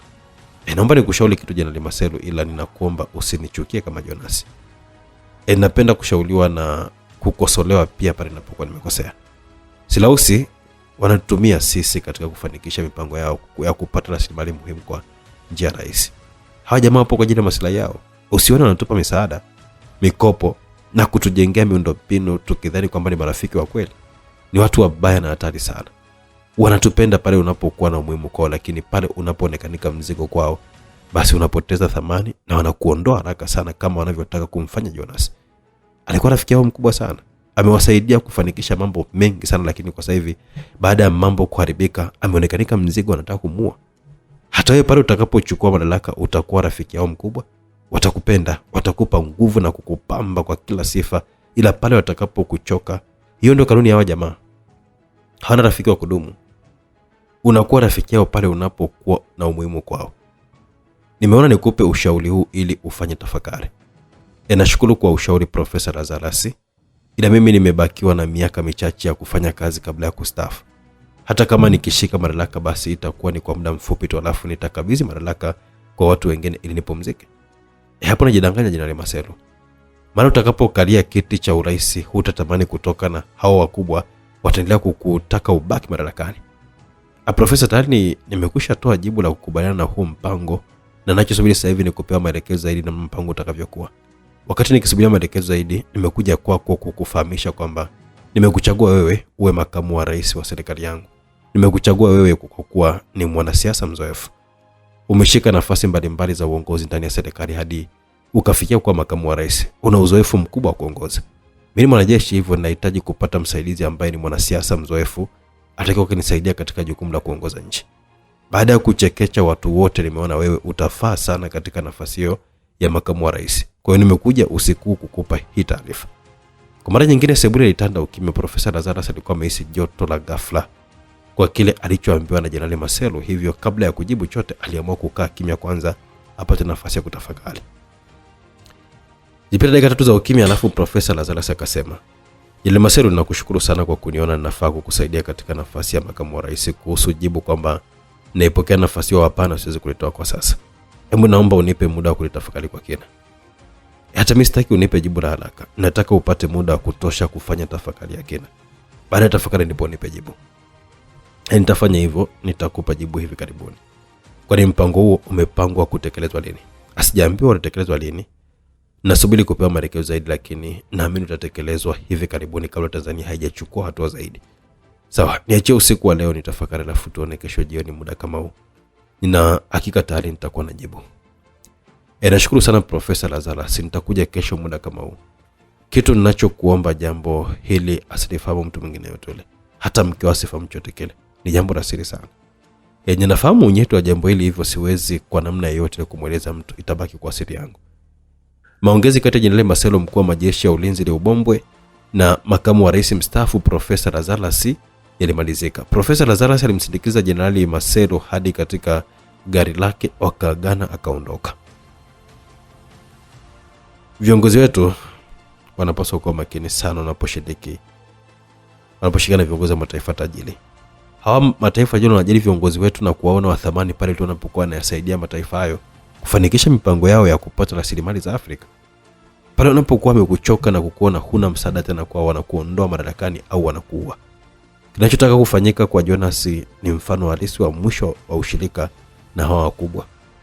Aliweza Profesa Lazarus wakati kana rejea ndani. Hili alisema Jenerali Maselo sio mzaha. Ni jambo la kweli na linakwenda kutokea hivi karibuni. Yatatokea machafuko baina ya Leubombwe na Tanzania. Watu watapoteza maisha. Hao jamaa hawajali kama kuna watu watapoteza maisha. Wanachojali wao ni mipango yao tu kufanikiwa. Napaswa kuiondoa familia yangu hapa Leubombwe haraka sana kabla machafuko hayajaibuka. Kwa kuwa hakuna mawasiliano, lazimika kumfuata mwanangu Salome nyumbani kwake na kumtaka anze mipango ya kuondoka na Wazimbo haraka sana kabla machafuko hayajaibuka. Profesa alikuwa amechukua funguo ya gari akatoka bila hata kumwambia mke wake anakwenda wapi. Aliingia katika gari akaondoka katika nyumbani kwa mwanae Salome. Salome ni mwanangu wa pekee, hivyo natakiwa kumuondoa hapa nchini haraka sana kabla mambo hayajaribika. Siku sio nyingi hali itabadilika. Sitaki machafuko yamkute mwanangu akiwa hapa. Aliwaza Profesa Lazarus akiwa garini akielekea nyumbani kwa mwanae Salome. Karibu baba, alisema Salome akionekana kushangaa kumwona babake nyumbani pale usiku ule, tena akiwa peke yake. Kila mahali anakoenda Profesa Lazarus waga na walinzi, lakini usiku alikuwa peke yake. Asante Salome, habari za hapa? Hapa ni kwema baba, tunaendelea vizuri. Vipi uko nyumbani, mnaendeleaje? Akauliza Salome huku akimhudumia babake kinywaji. Tunaendelea vizuri. Vipi, mbona usiku kuna nini? Hakuna jambo muhimu sana limenileta hapa. Mwenzako yuko wapi? Amesafiri huko nje. Sasa Salome, kuna jambo nimekuja kukueleza, ila ninakuomba usithubutu kumweleza mtu yote yule. Jambo gani baba, mbona unanipa hofu? Usipate hofu. Profesa alikunywa maji alafu akamweleza mwanae kuhusiana na ule mpango wa kumuua Rais Jonas ili kuchochea machafuko kati ya Leubombwe na Tanzania. Baba, ni kweli mpango huo upo au unanitania? Akauliza Salome. Huu sio mzaha. Nilichokueleza kinakwenda kutokea. Nchi hizi mbili, Tanzania na Leubombwe, zinakwenda kuingia katika mzozo mkubwa sana siku sio nyingi. Sitaki mapigano hayo yatakapoanza ya kukute hapa, ndio maana nimekuja kukutaka uondoke nchini mara moja. Baba, Salome, sitaki mjadala katika swala hili. Ni kwa ajili ya usalama wako. Na kuomba sana ukubali kuondoka nchini. Nitafanya mpango kesho uondoke uende nchi jirani ambako utapanda ndege na kwenda kupumzika mbali. Sitaki mapigano ya kukute ukiwa uko hapa na Wazembo. Vipi kuhusu ya baba? Uogopi hiyo vita? Mimi nitabaki hapa. Nimepewa nafasi katika serikali mpya. Umepewa nafasi? Ndio, nimepewa nafasi ya makamu wa rais katika serikali itakayoundwa baada ya Rais Jonas kuuawa. Ila bado sijatoa jibu kama naikubali nafasi hiyo, bado naendelea kutafakari. Baba, asante sana kwa kunijali na kunitaka niondoke mara moja hapa nchini. Mimi niko tayari kuondoka, lakini kama unavyofahamu nina shughuli nyingi sana hapa nchini, hivyo siwezi kuondoka ghafla. Naomba siku kadhaa niweze kujiandaa ili nitakapokuwa nimeondoka basi niache mambo yangu vizuri. Asina neno katika hilo. Hitaji langu ni mimi uweze kuondoka hapa na Wazimbo kabla mambo hayajawa mabaya. Kwani jambo hilo linaweza kutokea lini? Asifahamu, lakini ni hivi karibuni. Sababu naomba siku kadhaa niweke sawa mambo yangu alafu nitakujulisha. Jambo la mwisho kabisa na la kuzingatia, huu ni mpango wa siri sana. Kwa hapa nchini mimi tu wa pili kufahamu. Wewe ni watatu. Hatakiwi mtu mwingine yeyote kulifahamu jambo hili. Ukifungua mdomo wako kumwambia mtu mwingine utakuwa umenunua kifo chetu. Nafahamu baba, sitaweza kumwambia mtu yoyote. Wakaendelea na mazungumzo kidogo alafu wakaagana. Profesa Lazarus akaondoka kurejea nyumbani kwake. Turudi kwa daktari. Daktari alihisi miguu yake kumwisha nguvu baada ya kukuta kitanda kitupu. Alisema katikati ya chumba sijui afanye nini. Tafadhali usipige kelele yote ile na utakuwa salama. Ilisema sauti nyuma daktari na kumfanya geuke. Aliogopa sana baada ya kugundua mtu ambaye alikuwa amesimama hatua kadhaa nyuma yake alikuwa ni Madam Rombe. Mkononi alikuwa ameshika mkasi. Tafadhali usisubutu kupiga kelele yote ile na utakuwa salama. Sina dhamira yote ile ya kukudhuru, ila nitafanya hivyo kama utanilazimisha. Ukithubutu kupiga kelele mkasi hapa utazama katika koo lako. Umenielewa? Matali uliza. Nimekuelewa, alijibu daktari kwa kelele akitetemeka. Vizuri, okota hizo dawa hapo, weka mezani. Daktari alifuata maelekezo akaokota dawa akaziweka mezani. Alikuwa anatetemeka. Sikiliza daktari. Naomba nisaidie niweze kuondoka mahali hapa. Usiponisaidia hawa jamaa wataniua. Alisema Matayo akitumia lugha ya Kiingereza. Wakijua ni mimi niliyekusaidia wataniua. Hata usiponisaidia watakuwa baada ya kunikosa. Kwani kwa vyote vile lazima nitoke mahali hapa. Wataamini wewe ndio uliyenisaidia nikatoroka. Nisaidie ili uwe salama. Ninakuhakikishia sina nia kukudhuru na nitakulinda. Alinyamaza Matayo baada ya kusikia hatua za mtu akielekea mlangoni. Aliruka na kujibanza kando ya mlango alafu akamfanyia ishara daktari akae kimya. Kisha mlango kiliminywa kwa nguvu, mlango kafunguliwa, akaingia ule msimamizi wa ile nyumba. Alimfungua Matayo. Aliingia kasi kubwa kwa macho yote ameelekeza kitandani, alifunga breki ghafla baada ya kukuta kitanda kitupu. Kabla hajafungua mdomo kuuliza chote kile, Matayo alimlokia kama kima na mkono wake wa kulia ulizamisha mkasi katika kora yule jamaa. Aliuchomoa na kuchomeka tena mara mbili haraka haraka. Damu nyingi zikaruka, yule jamaa akayumba. Mataka mdaka mungusha kitandani. Daktari alikuwa amesimama kando akitetemeka baada ya kushuhudia yule jamaa akiuawa kikatili sana. Matayo alikuwa amechukua bastola yule jamaa, halafu akampa maelekezo daktari kuufunika ule mwili wa yule jamaa pale kitandani. Daktari alifanya kama alivyokuwa ameelekezwa. Sasa tunaondoka mahali hapa na wewe ndiye utakayenisaidia kuondoka mahali hapa. Kuna walinzi wangapi nje? Asina hakika wako wangapi, lakini hawatakuwa wengi kwa sababu rais amekwishaondoka. Sawa, tutaongozana kutoka humu ndani na yeyote atakaye kuuliza unaelekea wapi, mwambie kuna dawa unakwenda kuchukua. Umenielewa? Na nimekuelewa vizuri. Matali fungua mlango kama ichungulia nje, kulikuwa kimya. Hakuna mtu tuondoke. Subiri, daktari alisema akiwa anavua shati lake, akavua fulana ambayo alikuwa ameivaa ndani akampa Matayo avae pamoja na koti lake. Alifungua kabati akawa ametoa kofia akampa Matayo avae kichwani. Walitoka katembea katika korido kuelekea nje. Kulikuwa kimya sana. Walikutana na watu wawili waliokuwa na silaha lakini hawakuwasemesha, wakapishana nao wakielekea nje.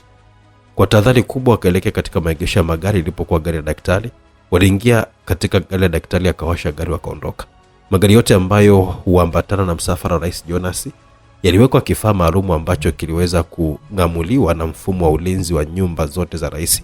Gari la daktari wa rais nalo lilikuwa na kifaa hivyo, walivuka mageti yote bila kusimamishwa, kwani gari hilo lilisomeka katika mfumo. Tunaelekea wapi? Daktari akauliza, uso wake ukiwa umeloa jasho. Tuelekea mjini, Matayo alijibu. Mjini sehemu gani? Endesha gari kuelekea mjini. Umeniingiza katika matatizo makubwa. Unapaswa kunishukuru nimekuokoa. Jamaa wangenikosa ungekuwa ni wa kwanza kuuawa, wakiamini kwamba nitolosha. Kwa sasa hivi hayako unanitegemea mimi. Ukitaka kuendelea kuwa hai, fanya kile ninachokuelekeza. Ulipita ukimya alafu Matayo akauliza, unaitwa nani? Adam, sio ufuta kwa salama kama utafanya kile ninachokuelekeza. Wewe sio raia wa Ubombwe, unatokea wapi? Tanzania. Umefanya nini wakati kuua? Nitakueleza baadaye. Alinyamaza Mathayo baada ya kuona kibao cha uwepo wa daraja. Kuna mto hapo mbele. Ndio, kuna mto mkubwa. Vizuri, gari tutalizamisha mtoni. Halafu tutatembea kwa miguu kuelekea mjini. Utaweza kutembea kwa miguu hadi mjini? Ndio. Baada ya kulivuka daraja, Mathayo alimtaka daktari ashuke. Alikaa katika usukani, halafu akalishusha gari kwa kasi kuelekea mtoni. Kabla hajaingia majini, akafungua mlango, akaruka nje na gari likaangukia mtoni na kuzama. Mathayo alipanda kilima, akamkuta daktari akimsubiri.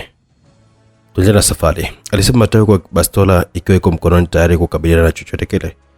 Baada ya mwendo wa dakika 20, ghafla aliona taa za magari mawili zikiwa nakuja kwa kasi yakitokea mahali walikotoka.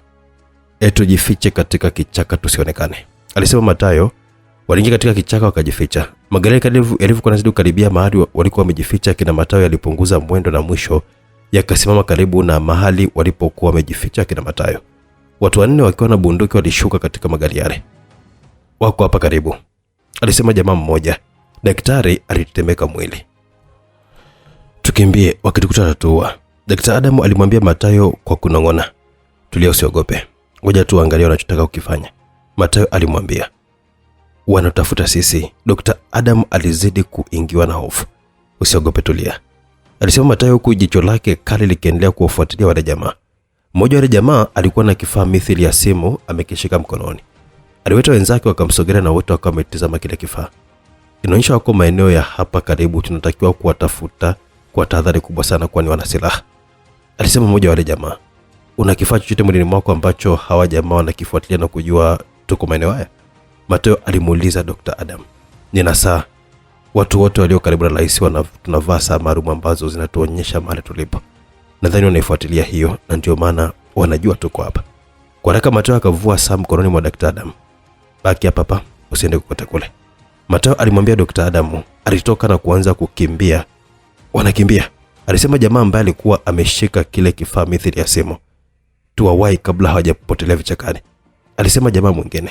Risasi zikaanza kusikika kuelekea upande ambao Mathayo alikuwa anaelekea. Ghafla katika kile kifaa cha wale jamaa, ilionekana kifaa walichokuwa nakifuatilia kilisimama.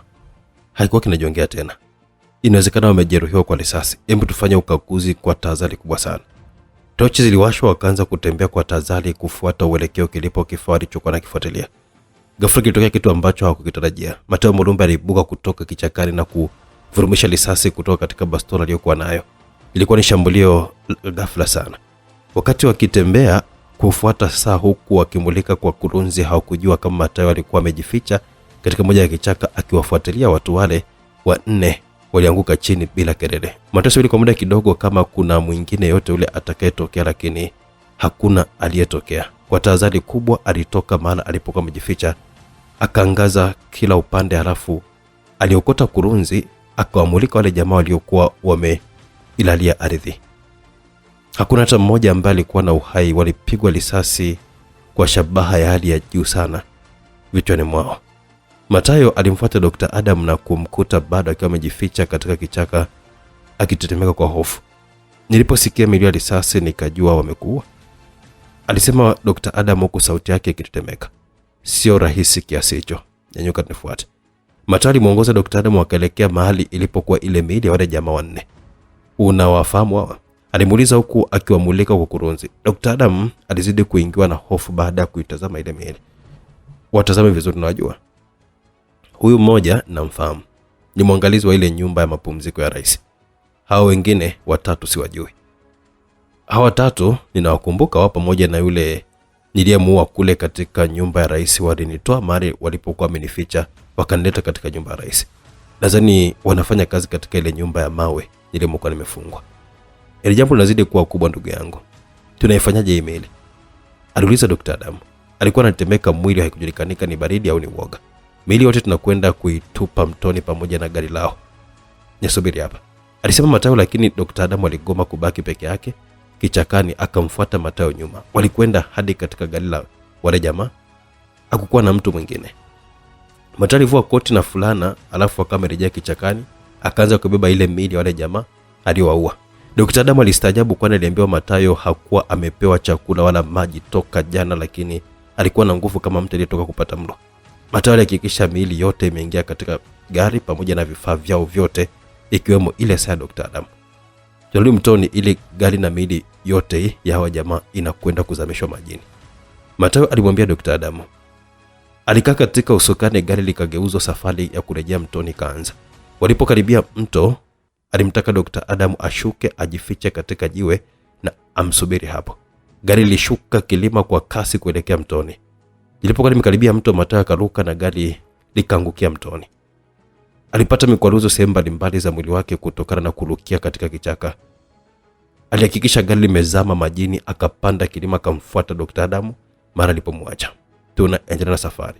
Matayo alimwambia, "Ni nani huyo mtu? Nisije kuwa naongozana na jini bila kujua. Sio mtu wa kawaida huyo." Aliwaza Dr. Adam. Safari ikaendelea kimya kimya. "Umechoka?" Matayo alimuuliza Dr. Adam walipokaribia kuingia mjini. "Nimechoka sana." "Jikaze, tumekaribia mjini, naelekea wapi? Una ndugu hapa na Wazwimbo?" Dr. Adam alimuuliza Matayo. "Unatakiwa kuuliza tunaelekea wapi. Kwa sasa hivi uko na mimi, huwezi kabisa kurejea tena nyumbani kwako. Kama unataka kuendelea kuishi na kuilinda familia yako, hutakiwi kabisa kurejea nyumbani kwako. Umeniingiza katika matatizo makubwa ambayo sikuyatarajia. Nina nyumba yangu nzuri, lakini sasa inalazimika kukimbia. Nimeanza kuwa mkimbizi nyumbani kwangu. Nini itakuwa ni hatima yangu? Nini hatima ya familia yangu?"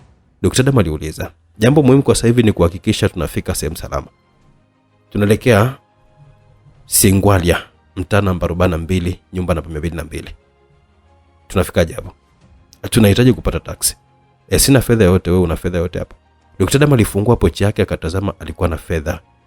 "Tunapata wapi taksi kuelekea huko mahali tunakotakiwa kwenda?" Kuna hoteli moja haiko mbali na hapa, tunaweza kupata taksi." "Sawa, tuelekee huko." Walishuka kilima na kuingia jijini Wazwimbo, na mara mbele wakaona kizuizi cha magari ya jeshi. "Kuna kizuizi cha wanajeshi hapa? Hakuna njia nyingine ya kupita?" Matayo alimuuliza Dr. Adam. "Usiogope, twende, tutapita pale pale. Nina kitambulisho maalum cha Ikulu." "Una uhakika hakutakuwa na tatizo lolote lile?" "Niamini, hakuna tatizo. Na kuonya Dr. Adam, ukithubutu kutaka kufanya kitu chochote kile ili kujisalimisha kwa wanajeshi, utakuwa ni mwisho wako, kwani nitaanza na wewe kabla ya kuwamaliza hao wanajeshi. Niamini ndugu yangu, tutavuka salama." Wakaendelea kushuka kilima na taratibu wakakaribia kizuizi cha jeshi. Sauti kali ikawataka wasimame na wajitambulishe, huku tochi yenye mwangaza mkali ikiwamulika. Wanajeshi kadhaa wenye silaha walikuwa wameanza kuwasogelea. "Naitwa Dr. Adam, ni daktari wa rais. Naomba niwapatie kitambulisho changu mjiridhishe," alisema Dr. Adam, na mara moja wanajeshi wakamtambua. "Wewe ni Dr. Adam, mbona unatembea kwa miguu Dr.?" "Gari letu limepata tatizo wakati wa kushuka kilima cha mto Vinjwa. Tairi limepasuka, tukagonga mti. Hakuna mawasiliano, hivyo tuliamua kutembea tu kwa mguu. Mnaweza kutusaidia usafiri kutupeleka mjini?" "Poleni sana," alisema msimamizi wa kizuizi kile, halafu akamwelekeza dereva wa moja kati ya gari kuwapeleka kina Matayo mahali walipokuwa wanaelekea. Bila kupoteza muda waliingia katika gari la jeshi, wakaondoka mahala pale. "Mnaelekea wapi?" dereva kauliza. "Tupeleke mzunguko namba 7." Matayo alisema. Dr. Adamu aligeuza shingo kumtazama Matayo akimfanyia ishara tulie. Mazungumzo garini yalikuwa ni kuhusiana na hali inayoendelea nchini Liubombwe. Walifika katika mzunguko maarufu unaojulikana kama mzunguko namba 7. Matayo akamwomba yule dereva kuacha hapo. Gari liliegeshwa kando ya barabara, kaagana Matayo na Dr. Adamu wakashuka. "Nilimweleza tulete hapa katikati ya jiji kwa sababu sikutaka ajue mahali tunakoelekea," Matayo alimwambia Dr. Adamu. "Hili ni eneo maarufu sana hapa na Wazwimbo. Kuna hoteli nyingi kubwa maeneo haya. Tupitie mtaa huu hapa, tunaweza kupata taksi." Dr. Adamu alimwambia Matayo. Waliingia katika mtaa mmoja uliochangamka. Milio ya generator ilisikika. Kawaida mitaa hii hapa waga imechangamka kwa saa 24, lakini kwa sasa hivi kumepoa kutokana na hiki kilichotokea nchini, Dr. Adamu alimwambia Matayo. Walitembea hadi walipofika mahali walipokuwa wamekuta taksi kadhaa zimeegeshwa zikisubiri abiria. Waliingia katika taksi moja na kumtaka dereva awapeleke Singwalia. "Mtaa namba ngapi mnaelekea?" "Namba 11." Matayo alijibu. Hakutaka dereva ajue mtaa waliokuwa wanaelekea. Safari haikuwa na maongezi hadi walipofika Singarwa, mtaa wa 11. Dr. Adamu alimpa dereva fedha, wakashuka, dereva karudi alikotoka. Kutoka hapa tutembea kwa miguu hadi mtaa namba 42. Matayo alimwambia Dr. Adamu. Ukimya ulikuwa mkubwa, hakukuwa na pilika mitaani. Hata magari barabarani yalikuwa machache. Walikatisha mitaa hadi walipopata mtaa namba 42.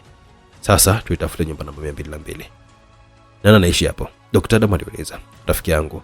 Wakaendelea kutembea kwa kumulika namba za nyumba kwa kurunzi.